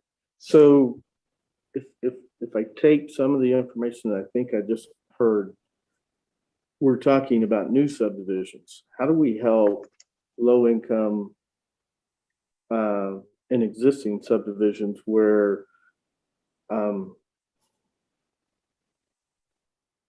I just don't, I mentally can't make that leap. I can make it from an economic development leap with respect to new housing and making energy efficient homes. How do we get into an existing home and do that? Madam Chair, Representative Pettigrew, thank you for that question. This is for existing homes, right? So this does, it gives a municipality, or say like Taos Pueblo, for instance, can apply for funding from MNER to make 50 homes energy efficient. And so, and they're not looking at, full weatherization efforts necessarily. They're able to purchase 50 heat pumps using this funding from seed. So they'll be able to go in and make these retrofits essentially, right, to make that home a little cozier. So it's not for new subdivisions necessarily. It totally can be, but it's also for for homes that already exist. And Ms. Feeblecorn, if you'd like to comment on this, please do so. Thank you, Madam Chair. Madam Chair, Representative Pettigrew, I just want to clarify that there is an exemption to the anti-donation law that, or the anti-donation clause that says that we can use funds for affordable housing. And that definition of affordable housing includes energy efficiency. And so that is how this bill is written, so that we can get around that anti-donation clause. This money goes out to local jurisdictions, and then the money, in coordination with a local entity, a community partner, can then be spent to help individuals improve the stock of their homes. And we assume that local jurisdictions are going to go for the most energy burdened, most low income portions of their jurisdiction, which are almost always going to be existing homes, probably very old homes that need this update. Thank you, Madam Chair, and thank you, presenters, for that. So, trying to wrap my head around this, are we suggesting that the municipality or some municipal agent go out and actually purchase an existing home and then do the efficiency upgrade? How do we define affordable housing for the people that live in that home? I mean, so if I understand the representative's response, municipal agent can go out and buy 50 heat pumps, but that could go into an existing home that's not been purchased. Somebody's actually living in it right now. And when I say not been purchased by the municipal agent, are we suggesting that literally, if my next door neighbor qualified, my municipal agent could go out and buy a heat pump and install it in my next door neighbor's home, tax-free, and with no expense? Madam Chair, Representative Pettigrew, I'd like for Gabe to dig into this question a little bit more. Thank you, Madam Chair, Representative Pettigrew. Thank you for the question. And understandably, this is a block grant bill. So the idea here is that the state creates block grants, just like the federal government does, and allows different local and municipal governments to put together an application to provide energy efficiency improvements to a group of homes. The local governments don't buy those homes.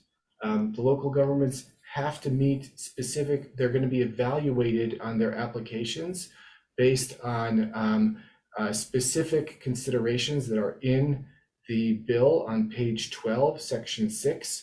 And those include, so the local government has to partner with a company that is experienced in providing energy efficiency services, and with a local community organization that knows the community. The whole point of this bill is to try to reach people who have a high energy burden. They're paying a big part of their income to their utilities that might not be reached by the existing federal programs that have very high administrative burdens, lots and lots of paperwork. This allows local governments to work with community partners that know those communities well, and they can say, look, this mobile home park, or this group of houses, or this part of our rural community really needs improvements. These people are paying way too high energy bills, and they are suffering because of it. And they can choose to do small things, or they can choose to do bigger things. Local governments have some flexibility, but they are going to be judged in their grant application based on these criteria in section 6. The government doesn't own these homes. They're going to look at things like, how high is the energy burden? Is there a geographic diversity in the portfolio of programs they fund? So make sure that the funds are going all over the state, to rural communities, to urban communities. those are, you can look at all the different factors on page 12, and then they'll choose a number of projects to fund. And again, those projects will be implemented by a partnership between the local government, the experienced energy efficiency provider, and the community, the local community group that knows that community and is able to reach out and help make sure those services are delivered well. I hope that, does that answer your questions, Representative? Yes, Madam Chair. Thank you again for that answer. I understand the use of community block grants. I'm doing my best to make sure that the people that are listening in understand exactly what the extent of the bill is and how it can help. I mean, I have communities in all four of the metropolitan areas, or, well, I don't live in we don't have huge populations down there, but I represent 30,000 people just like every other representative in the House does. And so as we continue through here, Madam Chair, if I could get the presenters to do me a favor and expand on their vision of how low income is defined and low income rates are defined. And I guess we can add to that, will other customers end up subsidizing some of those low income rates? How do you see rulemaking grow, and if this bill were to pass, how do you see rulemaking grow and define those three things? Thank you, Madam Chair. Madam Chair, Representative Pettigrew, I just want to make sure I have the questions that you're asking. You would like to know how we're defining low income? Yes, Madam Chair, Representative Pettigrew, and then low income rates, and how Madam Chair, how the PRC will do the rulemaking, the rate making on that. Is that what you're asking? Well, Madam Chair, Representative Pettigrew. Madam Chair and Representative, thank you for asking a clarification. The last part of that is, as the presenter on this bill and the experts on this bill, do you envision that rulemaking would set to where other customers would actually be paying the offset for the low income rates? Thank you, Madam Chair, Representative Pettigrew. I will answer the first question, and Tammy and Gabe, you can come in and give us a little bit more details. But for the purposes of this bill, low income is defined as 200% of the federal poverty level, and in terms of low income rates, well, I'd like for Tammy and Gabe to jump in on that, Madam Chair. Thank you. Madam Chair, Representative Pettigrew, thank you for the question. So to start with, I'll just note that the bill does not require low income rates. It does authorize the use of low income rates. And again, 20 other states have authorized low income rates. Many of them, like our neighbors in Arizona, have implemented different kinds of low income rates. What the bill does is it requires utilities to look at affordability to see if all of the tools that we're applying, especially energy efficiency, which helps lower bills, makes those bills affordable to low income New Mexicans. Now, should utilities implement low income rates, that does not mean that those rates would be subsidized by other customers. Just like we do with any kind of customer class, they can be based on the cost of service. In many cases, the cost of service for low income customers is lower than the cost of service for all residential folks generally. That's because they have smaller houses. The cost of providing electricity to low income customers can be lower than the cost of service of providing electricity to residential folks all over. That's been the case in several jurisdictions. I'll also point out that we have other specific rate classes. Again, this legislature has authorized economic development rates, as have many other states, so that utilities can try to attract businesses by providing them lower rates. Now, I'm not saying it's a good policy or a bad policy. I'm just saying that this legislature has made the determination that trying to attract business is something that we can use rate making to do, but has not so far provided explicit authorization, like over 20 other states have, to ensure that low-income people can have affordable electricity rates if that's what's required as one of the tools to be used. Thank you. And I apologize, but I'm going to have to leave the call.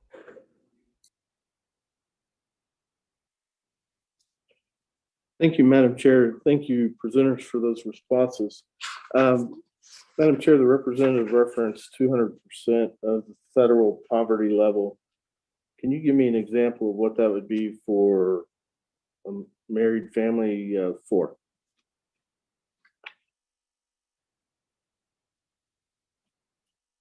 Madam Chair, Representative Pettigrew, you're going to have to give me a second. I think it changed, and I'm getting getting back on the 2022 information unless Tammy has that at the ready. Madam Chair, Representative Pettigrew, I believe, although I don't have it in front of me right now, and I apologize for that, but I believe it's 27,000 for a family of 4. So 200% of that number for our listening audience, what would that final value be? That would be about 50, a little under 54,000 for a family of 4. Thank you, Madam Chair, and thank you for that answer. So as I understand it, a married family with 2 dependents with an income, I'm assuming an income, not a adjusted income, of 50,000 would qualify for this. And so if there's a community for this block grant, just say it's a block, a city block, that everybody fits within those guidelines, that city block everybody on that city block that would fall within that, and that would be one of the things that help them on writing their grant. Would that be a fair way to say that? Madam Chair, Representative Pettigrew, I believe so. So, the way it would be chosen is that a local jurisdiction would go out and take a look at their community and find out where the greatest pocket of need is. And then they would write their proposal for that. There may be a situation where there's a block where one family, is not low income, and that would perhaps be left out of the proposal. But the intent here is that local jurisdictions are going to look at the biggest pockets of need in their community and write a grant to help that pocket increase their energy burden decrease their energy burden and increase the quality of life for those people living in those homes that are at most risk. Thank you, Madam Chair, and thank you, presenters, for that response. Madam Chair, I appreciate your patience with me. I think I just have a couple more questions. The first one, going through page 12 of the list, I'm curious, we're talking a lot about electricity. Does this community block grant that we're talking about, if we come in and look at it and do an analysis, as an engineer, I would do an analysis on the home. I would look at it and sit there and say, the best thing for this home would be brand new windows and insulation, redoing the insulation in the attic versus a new heat pump or something like that. Does this piece of legislation deal with something like that, or is it strictly looking at things from an electricity standpoint?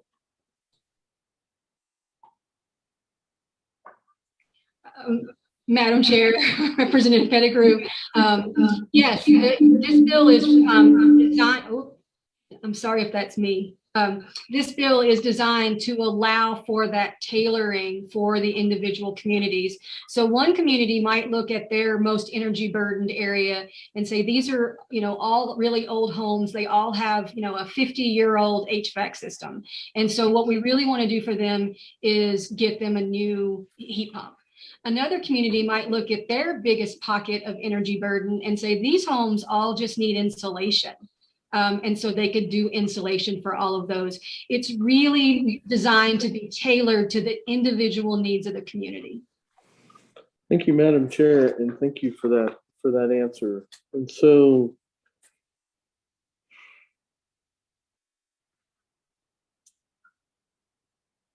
as I look at this,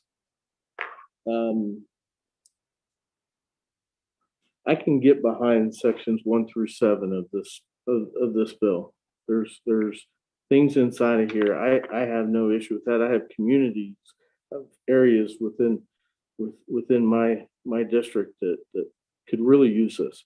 I could get behind this from a 1 through 7 standpoint. I really don't understand and cannot wrap my head around why sections 8, 9, and 10 are necessary here when so much of this has already been done and utility companies already have mandates for them to do very specific things with respect to our or their customers, I should say. So as I look at this, I can't support the bill in its current condition. I would challenge the bill sponsors to consider and discuss with the co-ops, the PRC, and the electric companies that this truly impacts and what they're actually doing, because they're all very adamant with me that this legislation is not the same as last year's legislation, and the things that are being requested already exist in so many places within some of the rulemaking that we already have. And so I would challenge that we consider removing sections 8 through 10 in here and maybe looking at something that you can bring in the 2023 session.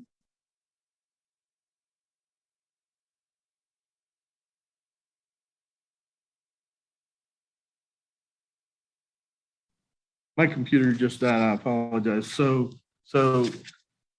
looking at keeping sections 1 through 7, something that I think that just about everybody in the industry would sit there and may not support, but wouldn't oppose.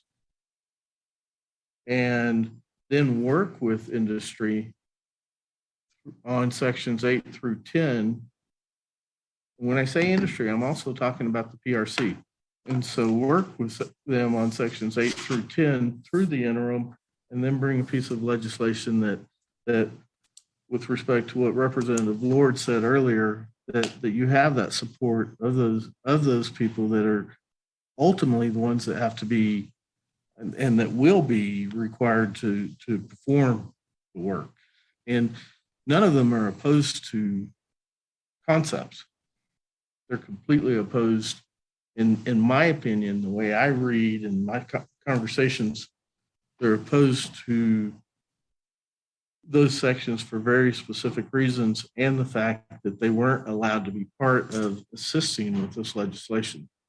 And so with that, Madam Chair, thank you for your patience. Thank you, presenters, for your patience, and thank you, board or committee members, for your patience with respect to me trying to get a good understanding of the bill and making sure that everybody that's listening in had the same opportunity. I yield back. Thank you. And there are no more questions from the committee. So I will, what is the will of the committee? Madam Chair, I move it do pass. I'll second that, Madam Chair. Thank you. We'll take, are there any, I guess there are objections to the bill. Let's take roll call. Representative Lord? No, with the explanation. Representative Pettigrew.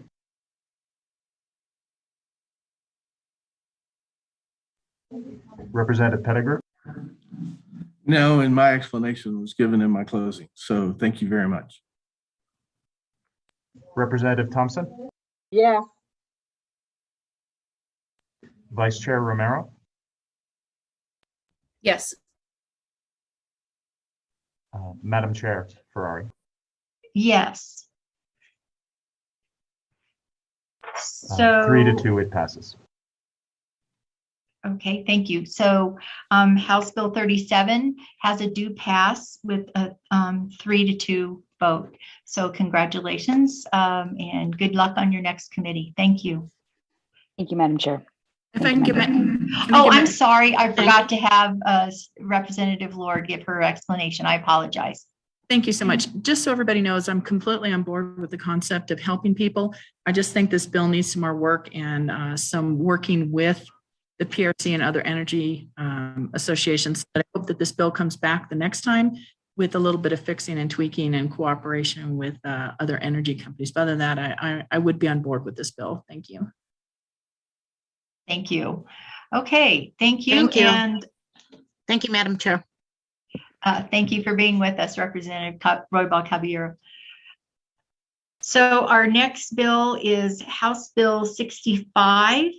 Our Vice Chair, Andrea Romero, and Cristina Ortez, and Angelica Rubio. And this is housing, clarifying the requirement for written statement of deductions in certain circumstances, and increasing the time to limit the remedy non-payment for rent for rental agreements. I will let the bill sponsors explain their bill. Thank you, Madam Chair. We have several experts in our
Don't say too much other than you've all heard this bill many times last session. It's been vetted many times. We have the support of folks in industry and others who believe that this is a fundamental start to how we build a really strong, comprehensive housing plan here in New Mexico that's statewide. And so we ask for your support, and I'll hand it off to Maria.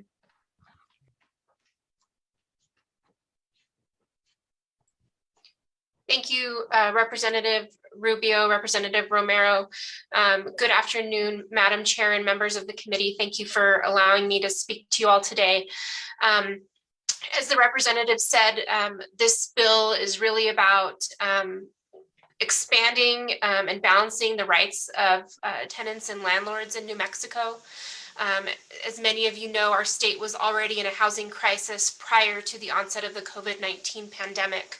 Our state had the highest increase in homelessness between 2018 and 2019, as well as the highest increase in chronic homelessness.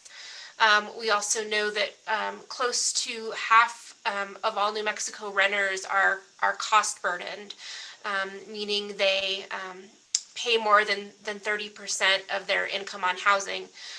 In fact, about 22% are extremely cost burdened, meaning they spend upwards of 50% of their income on housing each month. Our state also has some of the tightest eviction timeframes in the country. There are only 8 other states with eviction timeframes as short as or shorter than New Mexico's. And of those states, we have the 3rd highest rate of eviction. Prior to the pandemic, our courts were seeing approximately 16 families per day evicted. And when you're evicted, you're very likely to end up homeless, given that having an eviction on your record makes it increasingly difficult to seek alternate housing. And so this bill has, as the representative said, has really attempted to look at ways that we can protect housing stability for New Mexico's renters, giving them more time in cases of non-payment of rent to get caught up, to pay and stay. It also ensures that tenants know about resources available to help pay rent so that landlords can get the money that they're due. And so I think that is a pretty good overall summary of the bill, and I'm here to answer any questions that the committee may have.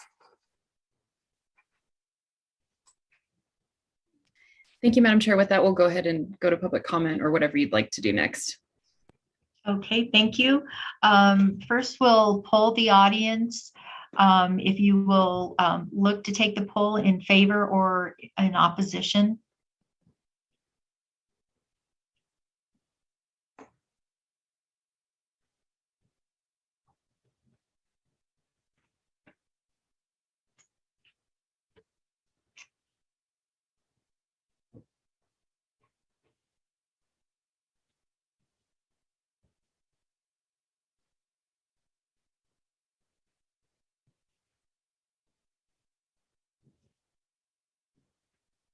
Okay, and our results are of 52 people, 39 are in favor and 13 are in opposition. Okay, thank you. There's one in favor in the audience, in the committee room as well, Madam Chair. Okay, let's first, and if you'll be really careful to listen, only those who are in opposition and would like to speak, if you would raise your hand.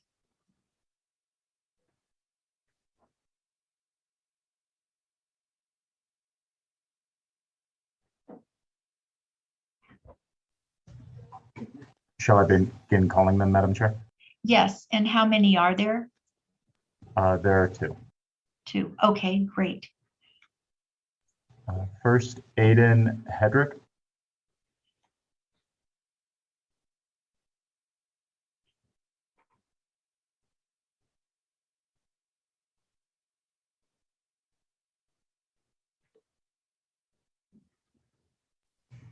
We're receiving an error message. Mr. Hedrick is using an older version of Zoom that it is not allowing me to give permission for him to talk, Madam Chair.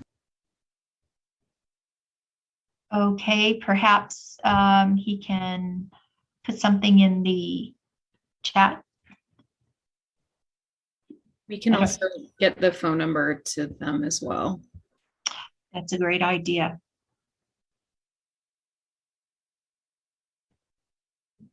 Mr. Greeley, can you let the next person speak while you get him the phone number? Absolutely, Madam Chair. Next is Randy Valverde. Madam Chair, members of the committee, my name is Randy Valverde, and I'm a registered lobbyist for the New Mexico Association of Realtors. The Realtors have some technical concerns with HB 65 that have been shared with Vice Chair Romero, and we hope to continue to work with her on those concerns. Specifically, our most significant concern is that there's language providing for the order of proof to prove retaliation occurred at page 15, lines 9 to 16. That does not require the resident actually prove retaliation. Rather, the resident must only prove that protected activity occurred. We've suggested an order of proof to the sponsor that does require the tenant to prove retaliation and tracks with New Mexico retaliation law in other contexts.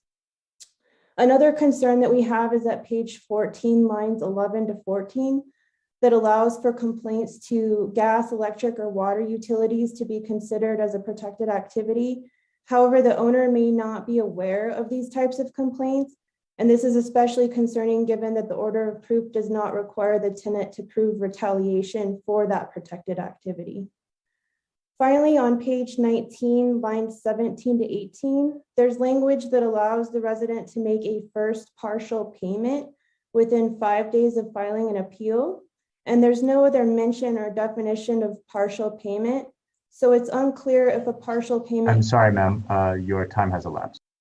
Thank you. We truly appreciate the bill sponsor's attention to these concerns.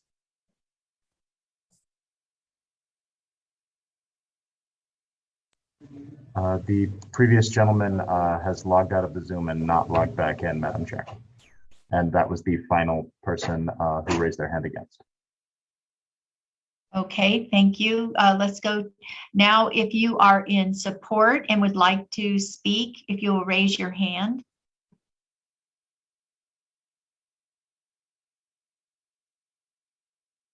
And we do have a 1 minute timer, if you can see that on your computer. Rebecca Velarde. Hello, can you hear me? Yes, we can. Okay. My name is Rebecca Velarde, and I'm the Senior Director of Policy and Planning with the New Mexico Mortgage Finance Authority. While this bill is not on MFA's legislative agenda as approved by its Legislative Oversight Committee, MFA believes the COVID-19 pandemic has had unprecedented and extensive impacts on households across New Mexico. The passage of this bill will allow for greater flexibility by allowing more time to remedy delinquencies, find affordable housing, and potentially avoid homelessness. This bill will also ensure that individuals and families are protected from eviction during emergencies, including public health emergencies. MFA also understands that the bill's sponsors worked very hard last general session to work with the New Mexico Apartment Association to address their concerns on this bill, and it appears to be a good compromise that benefits New Mexico's renter households. We thank the bill sponsors for bringing attention to this issue of eviction and attempting to ease the burden of New Mexico's low to moderate income households.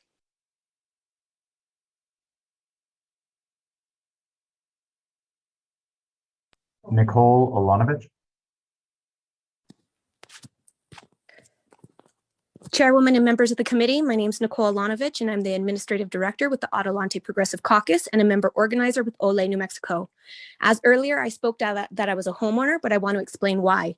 I was told in mid-2020 that my $1,300 rent would go up to $1,500.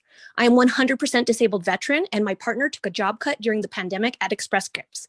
Our tenant rights in New Mexico are basically non-existent. I'm lucky enough to have the GI home loan, but many like me have been evicted at no fault of their own, deposits kept. The Q apartments during the peak of the 2020 pandemic were spilling water from the above levels and went through the walls, shooting electricity out of the walls and forced me to move.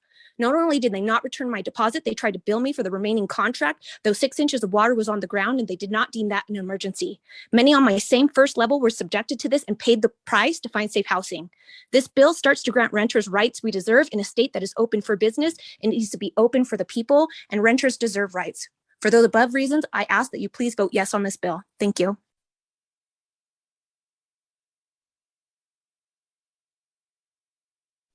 David Jaramillo.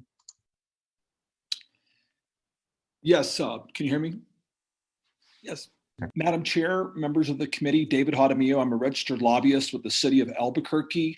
And the city and the mayor want to thank Representatives Rubio and Romero for their hard work, their multi-year hard work on this very important project to ensure that folks that are on the margins of our society remain housed and don't find themselves in an unhoused and unfair situation. It's important to note all the hard work, and the committee members will remember the hard work of the 60-day session, especially in House Judiciary, where all stakeholders, including, we believe, the realtors, were heard fully, and their comments and their concerns were addressed as this bill passed this body. We'd urge passage of this bill so it could get to the Senate, get a proper hearing, and get to the governor's desk for signature to ensure housing security for all of our citizens. Thank you.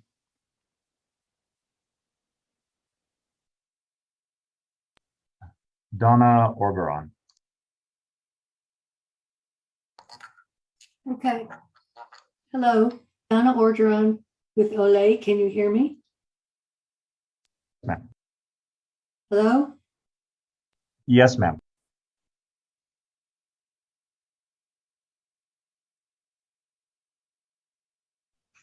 Donna, you're on mute. Okay. There you go. Thank you. Donna Orgeron with OLE. Although I don't think this bill goes far enough yet, from 3 to 11 days, I think that a 3 days to come up with your rent forces people to go to those places that have those price gouging loans sometimes. It's cruel. So I am in favor of this bill, and I ask that you all pass this bill.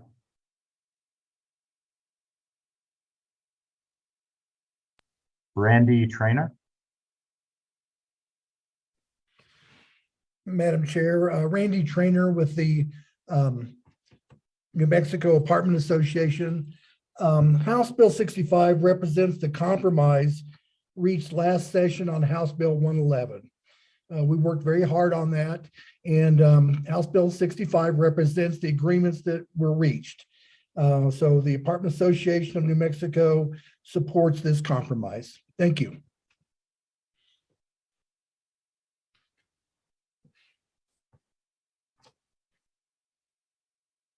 Rachel Biggs. Chairwoman and members of the committee, my name is Rachel Biggs with Albuquerque Healthcare for the Homeless.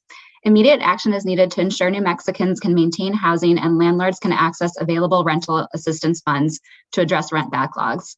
COVID has increased the need for rental assistance, and the federal government responded in unprecedented ways to address the rent backlog during the eviction moratoria. It would be irresponsible to not address the barriers to spending this money to ensure both landlords and tenants benefit. The connection between housing and healthcare has never been more evident. A recent report found a direct connection between housing stability and public health, demonstrating that states that let evictions continue had a 2 times higher incidence of COVID and a 5 times higher incidence of COVID mortality. We must act now to ensure we can continue to leverage federal dollars and help our economy recover as quickly as possible. We urge your support of HB 65 and thank the sponsors. Thank you.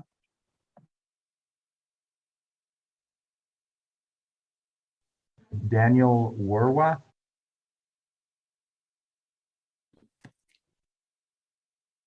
Hi there. Thank you. My name is Daniel Werwath. I'm the acting executive director of the Santa Fe Community Housing Trust, TR Contenta Corporations, and New Mexico Interfaith Housing. Together, we've developed over 350 units of affordable rental housing statewide, owning 5 projects. I've also worked for more than a decade as a planner around New Mexico, helping communities do affordable housing planning from Doña Ana all the way up to Taos County. And I think the thing that I want to get across is that in tough affordability markets like we have right now, the first thing that go are tenant rights and tenant protections. And we don't have strong enough protections in place right now. And this is only going to get worse as affordability crises intensify. And so it's critical that we pass these housing modernization changes in HB 65. Thank you. Karen Kennedy Whitlaw.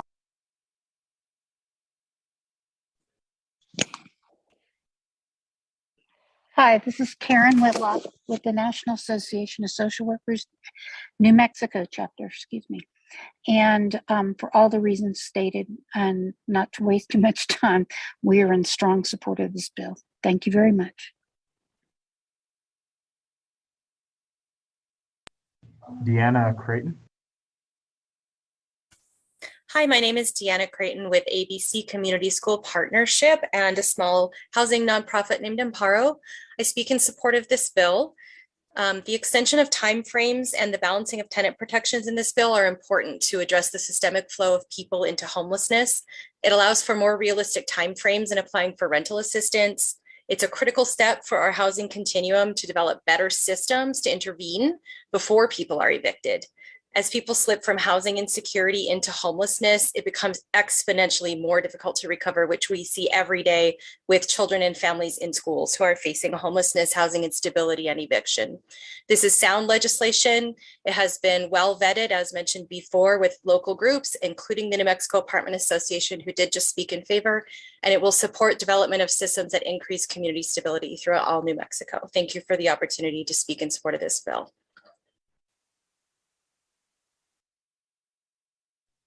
Allie Bushing.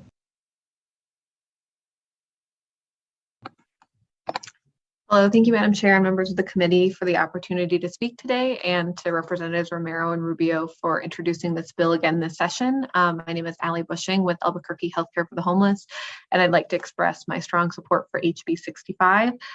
Working with our street outreach team, I'm regularly meeting individuals and families with children whose story of homelessness started with an eviction and has led to compounding negative impacts on their health and mental health, education, and employment stability, and has ultimately resulted in those families living in their cars and outdoor encampments and other places that are unsafe and unhealthy for these families and for our communities.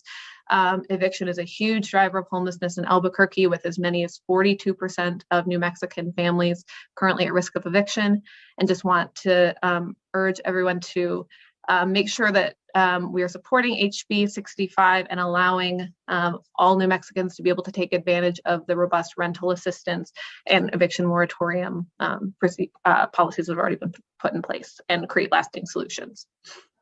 Thank you. Thank you for your time. Divya Shiv.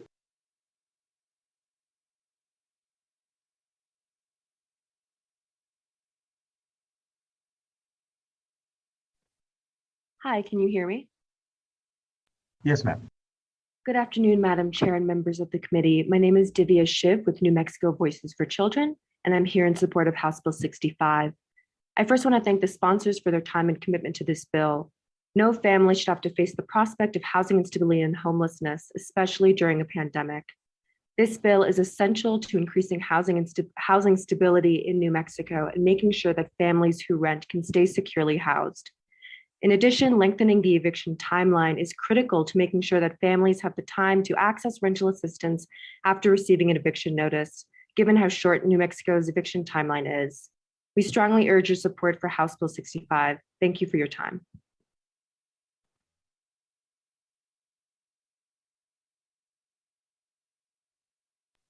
Samuel Nevarez. Can you guys hear me? Yes. Gracias, Madam Chair and committee members. My name is Samuel Nevarez. I am the CD1 chair of Adelante Progressive Caucus. I am in support for HB 65. In December 2020, I got my renewal offer from my rental place, and my rent went up 40% plus a monthly fee of $100, totaling $100. I previously paid $700. I struggled during the pandemic to pay my rent numerous times, and my rental property was not compassionate and would summon me to court every time, racking fees on fees to a point where my fees equaled the amount of my rent.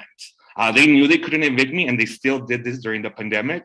It's predatory and very poor practice. This bill will allow residents to keep protections from evictions in case of declared emergencies. Please support this bill. Thank you for your time. Grace Spulak.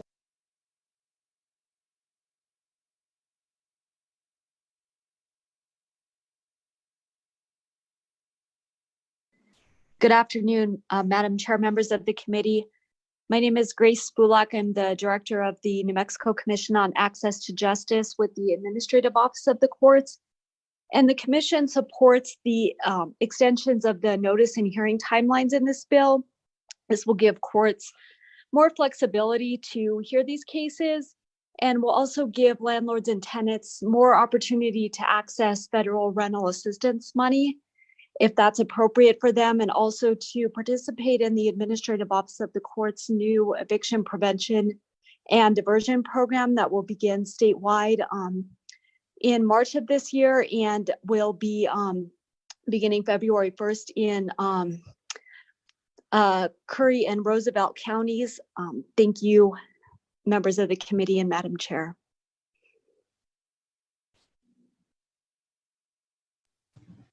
Justin R. Hello, hi. Thank you, Chair and Committee. My name is Justin Rogers. I'm a home renter and a member of the Renters Coalition of Albuquerque. I support this bill because it will help renters in many places. Looking at who has spoken on this, on one side, we've heard only from a paid lobbyist. And on the other side, we have many people who are unpaid community members who are here because we care, and it affects us disproportionately. If there's an eviction dispute, the landlord stands to lose some investment income, which is any investment has risks in it, versus the tenants face eviction, homelessness, unsafe situations with COVID or family members. And even the apartment association supports this bill. So I want to urge you to support passing this and talk to your colleagues about getting it through every committee. Thank you.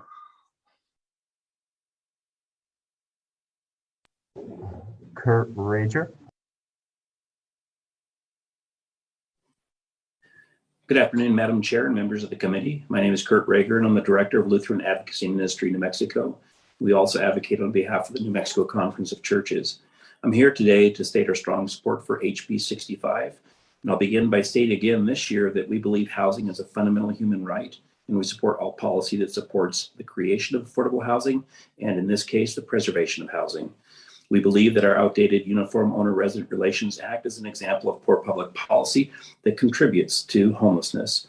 There is no disputing the fact that New Mexico has a long-standing housing crisis, and this has only been made much worse by the ongoing pandemic.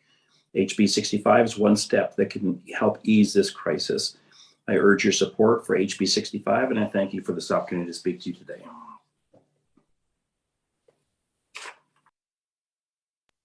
Melissa Martinez.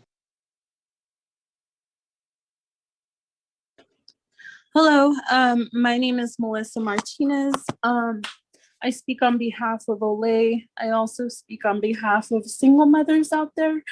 And a part of myself, I am a single parent. I did walk away in 2017 from a very domestic violence abuse relationship.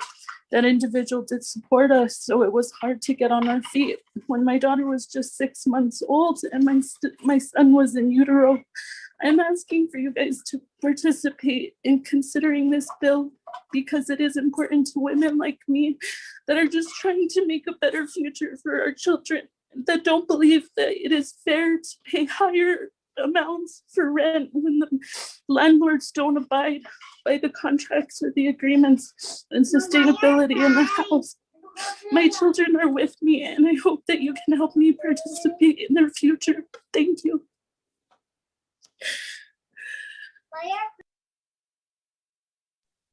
Robert Nelson.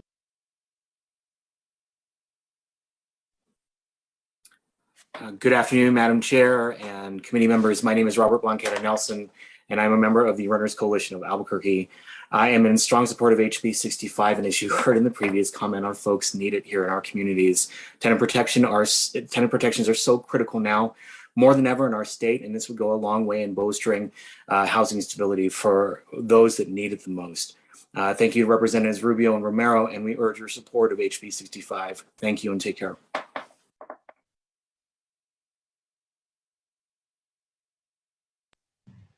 Reina Luz Juarez. Oh, hi, my name is Reina Luz Juarez, and I'm co-facilitator for the International District Healthy Communities Coalition and also the community school coordinator at Whittier Elementary School. And oh God, there's a lot I could say, but all I could say to that mama is I know we all heard her. I know we all heard her. And her little baby asked her, Mama, why are you crying? And that's at the end of the day, that's what this is all about. This isn't a poverty issue. This is a wealth issue. And who makes money off of who gets to have a house and who doesn't? Who makes money and who gets to walk away and go to bed in a nice bed at night when that little baby, and how many hundreds of thousands of little babies ask their mama, why are you crying? And the mama has to tell them, baby, because I don't have a roof for you tonight. Who makes money off of that? That's all I have to say. Oh my gosh, mama, thank you for reminding us why we're all here. Please support this bill.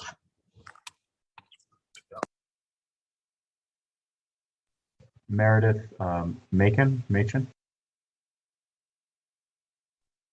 thank you. This is Meredith Machen, and I'm speaking for the League of Women Voters of New Mexico and also for American Association of University Women. I don't think I need to say anything more. You have heard from other advocating organizations and individuals. This is a very important bill, and I ask you for your support. Thank you to the committee and the sponsors.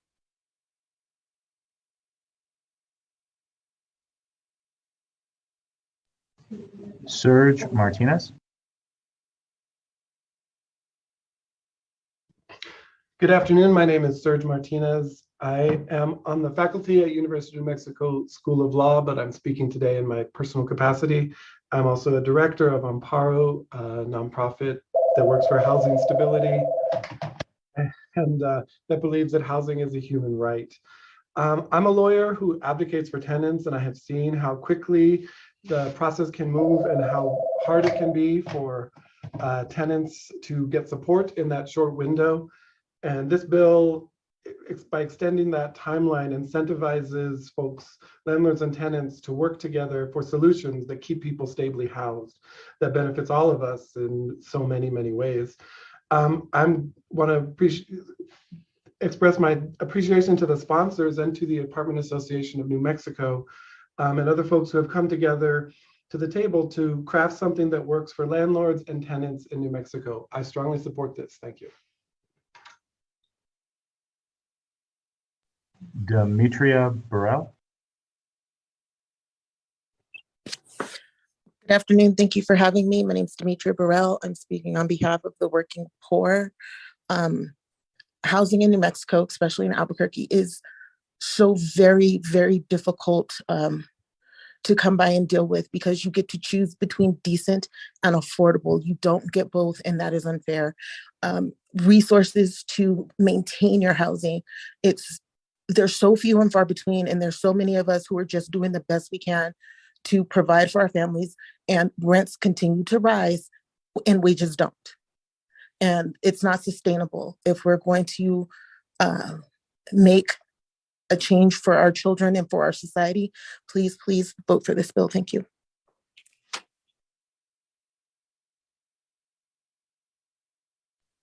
Madam Chair, that was the final public comment. Thank you. And thank you, everyone who participated.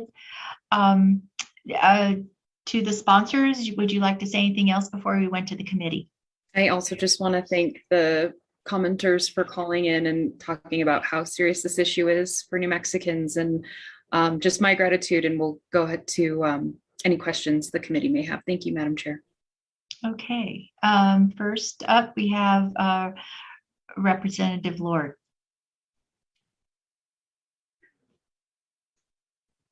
Sorry, Madam Chair, we have to coordinate how we do this. So hold on, you get the speaker shot. Okay. And you can hear me okay? Okay. Thank you, Madam Chair and Representative. So I'm going to offer you a different perspective, which was horrific for me. When my parents passed away, I inherited their house. And not everybody's altruistic. And I get a little concerned about people saying, it's almost like they're vilifying people who own a house. And I had a horrific experience where my first tenant that moved into the house was a great guy, did a background check. He moved in my house and then he decided he was not going to pay. I didn't have the money to pay the mortgage. I didn't have the money to pay anything. So I had to take money out of my credit card. I'd use my credit card to pay the mortgage and to pay the utilities because he wasn't paying the utilities either. So I went through an eviction process to get him moved out after like 2 or 3 months of having to pay all the bills. And then I found another renter, and that was great for about 6 months. And then she moved out and her daughter moved in, and right away she did not pay the rent. So I get what you're saying. I mean, we all want people to have housing, but there is a totally different perspective. Not everyone is a big, fat, rich person that is sitting there going, "Ooh, I get to collect all this money." I was barely getting by with this house that I had. So what I want to know, is there anything, I mean, I know that there's funding and you're going to say, well, low income funding, et cetera, but what about for someone who moves in, they have an income, they have a job, they don't qualify for anything and they just stiff the landlord? Is there something in here to protect the person that owns a house so they don't have to go through the same nightmare that I did? Thank you, Madam Chair. Thank you, Representative Lord. So current law already has many protections for landlords, including the option for eviction. So we're trying to actually work the opposite sort of side of that, where right now, because of many of the advantages for landlords in the legal system that do exist, we're trying to sort of help motivate an opportunity for landlords and tenants to have that discussion and dialogue, and for, in particular, low income or indigent tenants to have the opportunity to be able to cure if they're in a situation like we are today with COVID, where even employment can be quite fleeting. So I'm happy to talk to you about some of the landlord protections online, but this is not what that bill does. As per your question, I'll defer to our experts for any fill-in. Madam Chair, Representative Romero and Representative Lord, I'm happy to speak to that. Representative Lord, to answer your question, there already are protections in the New Mexico Landlord Tenant Act. So as Representative Romero explained, if someone is not paying rent, you can still file for an eviction. This would just delay when you can file. So currently under New Mexico law, you have to give your tenant 3 days notice of non-payment of rent before you can file the case. This simply would expand that time to 11 days. So you, as a landlord, you still have the opportunity and the right to evict somebody if they are not paying rent. This bill doesn't change that. Thank you, Madam Chair and Representative. Thank you. Would there be any way, a grant, anything to compensate these landlords that are now out the extra day? Like for me, it was horrific because I did go through the eviction process, which is very, very, very expensive and very time consuming. So now if, let's say, somebody like me who's barely getting by has a house my parents gave to me when they passed away, so now I have to wait an extra 11 days to even start that process. Will there be any way to reimburse somebody like me for those extra 11 days that I have to wait? Thank you, Madam Chair. Thank you, Representative Lord. So this is actually one of those pieces that we worked through last year and brought forth today to make sure that exactly your concerns were responded to. So even in current law, there is the provision where if someone is lawfully evicted, that they are meant to pay the full amount of, the stay that they had within that household. That remains. So all of those, necessary payments that need to be met is still current law. And of course, what you're talking about with damages, including deposits, et cetera, that are owed to a landlord remain. So as far as, any sort of legal requirements, those are still intact, and a landlord can recover for that. I'll defer to Maria with any other addition to that. Thank you, Representative Romero. Madam Chair and Representative Lord, to answer your question, yes, as Representative Romero said, there is already a provision in New Mexico law that you are able to recover for any days for which you did not receive rent. This would just add on an additional 8 days. You're still going to be able to recover for those days. So right now, what it might look like is, after the tenant has a 3-day notice and doesn't pay the rent, as a landlord, you can file for eviction. Say this tenant has not paid January's rent. I'm asking for January's rent plus a late fee, plus a daily prorated amount, from the time the judgment is entered, plus attorney's fees. You're allowed to ask for those, and costs associated with filing. So this bill doesn't change that. You would just, assuming everything else remains the same, you're going to get an additional 8 days of prorated rent. Right. Thank you, Madam Chair and Representative. I totally understand that. The point I'm trying to make is, yes, I totally understand. We have COVID going on. People can't pay. They come to you and they say, hey, I need these extra days to make the payment. That's fine. But in my case, the person was defiant and I never got any money. I got nothing back from them. The second one involved criminal activity. I got no money back on that. So I had to cover all that. And I'm looking at this from a different perspective. This is another extra 8 days I would have to wait now to collect. And like I said before, it was like 2 or 3 months to get the first person out. It was another 2 months to get the second person out. I never got any money back on that. Yes, there is ways to do the lawsuits, and there is ways to file, which are very costly. And I never got any money back on that ever. So I'm trying to make sure that in a way, while we're trying to protect people from being tossed out of their homes during COVID, that we're also trying to figure out ways of, oh man, if somebody has to wait 11 days now to remove that person and they're just purely being defiant, that's another 11 days that you don't get back, because I didn't get anything back on either one of those ever in this lifetime. So my other question is this bill indefinite? Is this going to end when the COVID pandemic ends, or is this something that's going to be here forever? Thank you, Madam Chair. Thank you, Representative Lord. Going back to your original point, while I absolutely empathize and sympathize with your situation, we're trying to obviously try to prevent certain situations for what it is that you experienced happen. But the overall policy that we're looking at is essentially not as nuanced, I hope, in your situation in order to protect landlords and tenants.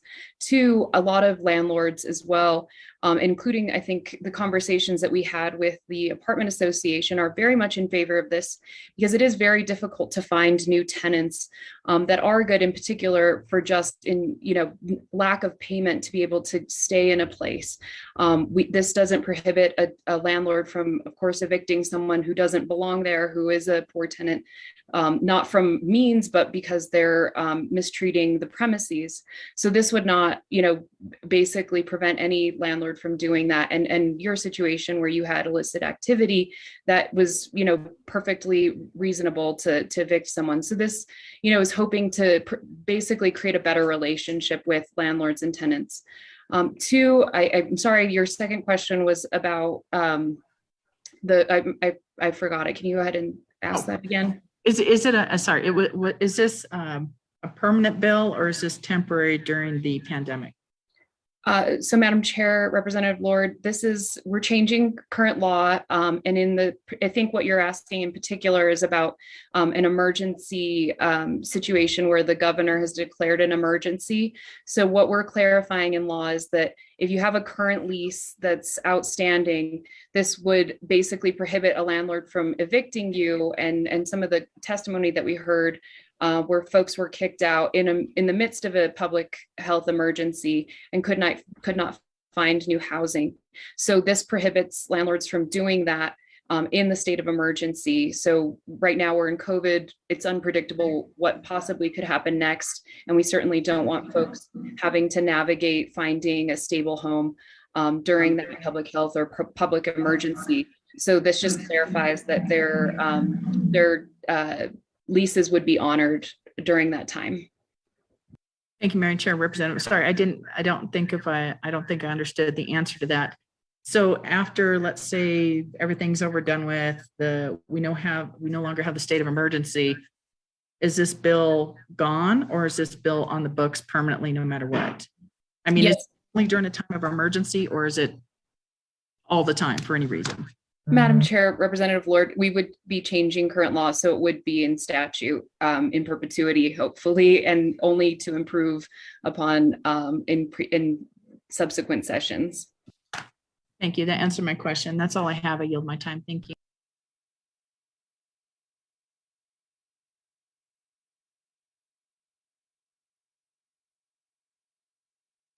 Thank you. I don't see any further questions unless, it is Representative Pettigrew.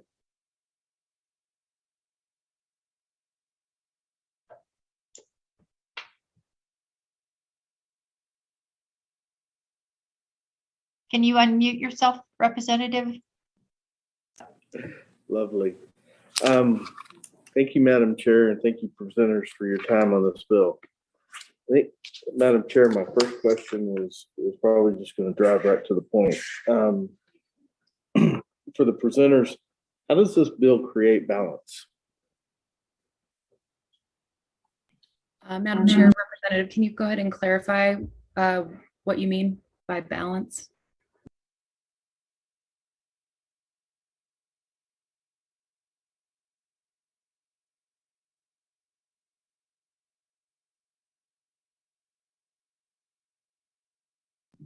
Representatives on mute. Dang it. All right. For clarification on that, how does this create a balance for the lessor and the leasee? Madam Chair, Representative, can you clarify what you mean by balance? I guess just as it pertains to the bill, so I can look at what you're looking at and go ahead and respond to something specific to the bill. Thank you. I will try again. I see 22 pages of legislation here in front of me, and I'm trying to understand inside this legislation what I've heard conversations and I've heard testimony from people that have had issues with respect to their the place that they're leasing. Heard one or two people talk about from an ownership standpoint. I don't see where this balances. This creates a balance to where we put the onus back on personal responsibility. I don't see where if I sign a contract with somebody, I'm responsible for meeting the terms of that contract. So if I know, and there's been times where I've been between jobs. If I know that I'm going to have a problem with paying a bill, I contact the people that I owe the money to.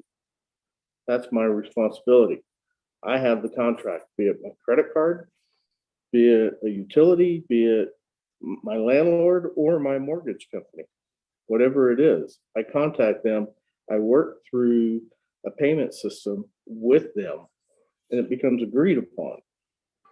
I don't see where there's a balance in this bill that sits there and puts the onus on the person that made the personal choice to sign a contract. Question. I'm sorry, Madam Chair, Representative, can you just clarify the question once more for me? I apologize. I didn't get the question. I don't see anywhere, Madam Chair, Representative, I don't see where this bill in any way puts any onus on the person that signed a contract and agreed to terms. I don't see where anywhere in this bill it becomes their responsibility to work with the person that they have a contract with on payment structure. All I see here is we extend some timelines to give them more grace. I'm all about that. I have a Lord and Savior that gives me all the grace in the world. Thank goodness. I'm all about providing grace.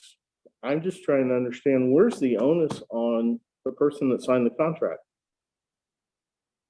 Thank you, Madam Chair. Thank you, Representative Pettigrew. So actually this brings to the portion of the bill, I believe on page 4, that we'll be clarifying. In many circumstances prior to the writing of this bill, basically landlords and tenants didn't have an actual written agreement as per what you were saying, as far as a contract would be between them explicitly. This actually requires that there is an explicit contract between a landlord and tenant in order to both protect the landlord and the tenant as to what the rent would be, and that they both signed an agreement to that. So when and if they do happen to need to go to court for a dispute on landlord tenant, that they would have that contract in tow. So unfortunately, as part of what we have learned and why we wanted to add that to this bill today, is that many landlords and tenants do just have an oral contract or sort of a handshake. And then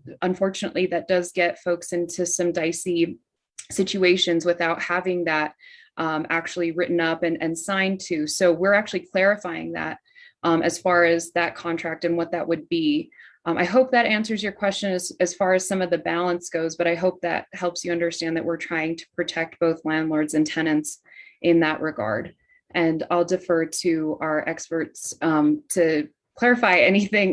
Hopefully I answered your question. Thank you, Madam Chair, and thank you, Representative, for that response. I'm not as confident with the verbiage inside of here with respect to how it protects both sides. If I look at the current process right now, if rent's 3 days late, they get a notice. Those 3 days, they get that. On day 8, the landlord files for eviction if there is no resolution. So by day 23, if I wrote my dates down right, wouldn't be the first time today I've been wrong, but by that time, the renter should have already received notification or had the ability to go for rental assistance and stay the eviction before they get in front. Day 23 is the best possible scenario for getting in front of the judge. I mean, the judge at that point in time can provide that information, stay the eviction, and allow things to happen. If the judge makes that determination that doesn't happen, by day 30, they're supposed to move out. And by day 38, potentially, depending on any damages, the unit's back online. I don't see how that helps. And anytime our solution is to take it to court, increases our expenses. If we have somebody out there, Madam Chair and Representative, that couldn't make the payment to begin with, having a court say, okay, well, you owe this expense, you owe the court costs, you owe this, you owe that. If we couldn't get the rent payment made, how are we going to get the rest of it? I just don't see a resolution that really truly works here. And with that, Madam Chair, in its current condition, I can't support this bill. I do appreciate your effort, though. Thank you. Thank you, Representative. And would you like to conclude before we go to a vote? I'm sorry, Madam Chair. I yield back. No, I'm Thank sorry, you. not you, Representative. I mean the bill sponsors. Like to say anything further? I'm good. Thank you, Madam Chair. Just want to just again thank everyone for their due diligence on helping vet this bill to its current state. And as stated, we're just hoping to continue to move this along in the best interest of New Mexicans. And I'll defer to my co-sponsor with anything else.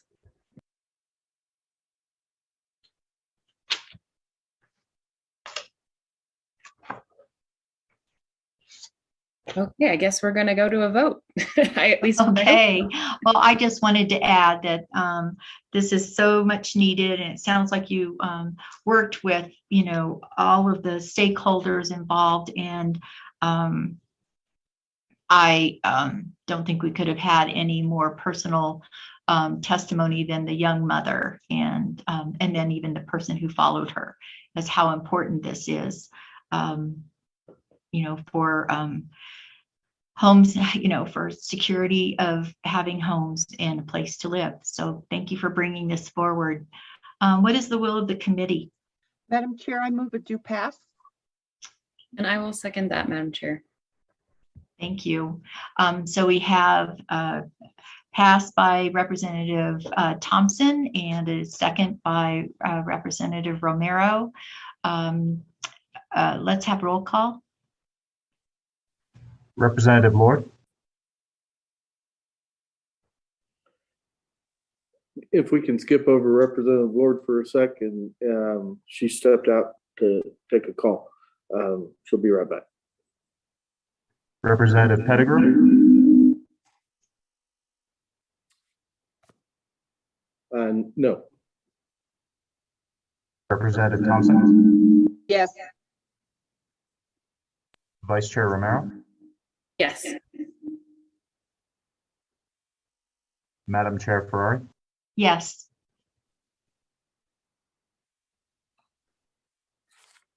Representative Lord.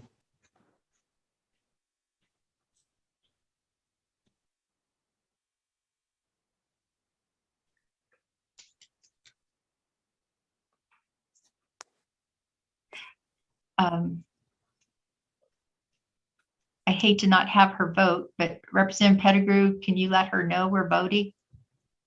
She's aware, and she's still on the phone. So okay, it is what it is. Sure. Okay. When I say that,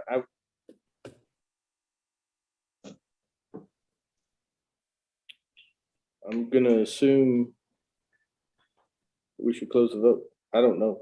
The will of the chair. It's up to you. We'll go ahead since we do have the votes to pass. So I believe we have 3-1, 3 in favor, and you have a do pass for your bill, House Bill 65. Thank you and good luck. Okay. Thank you all. Yes, thank you, Madam Chair. Thank you. I should have explained earlier that in case people were here to present or hear about House Bill 49, it was the exempt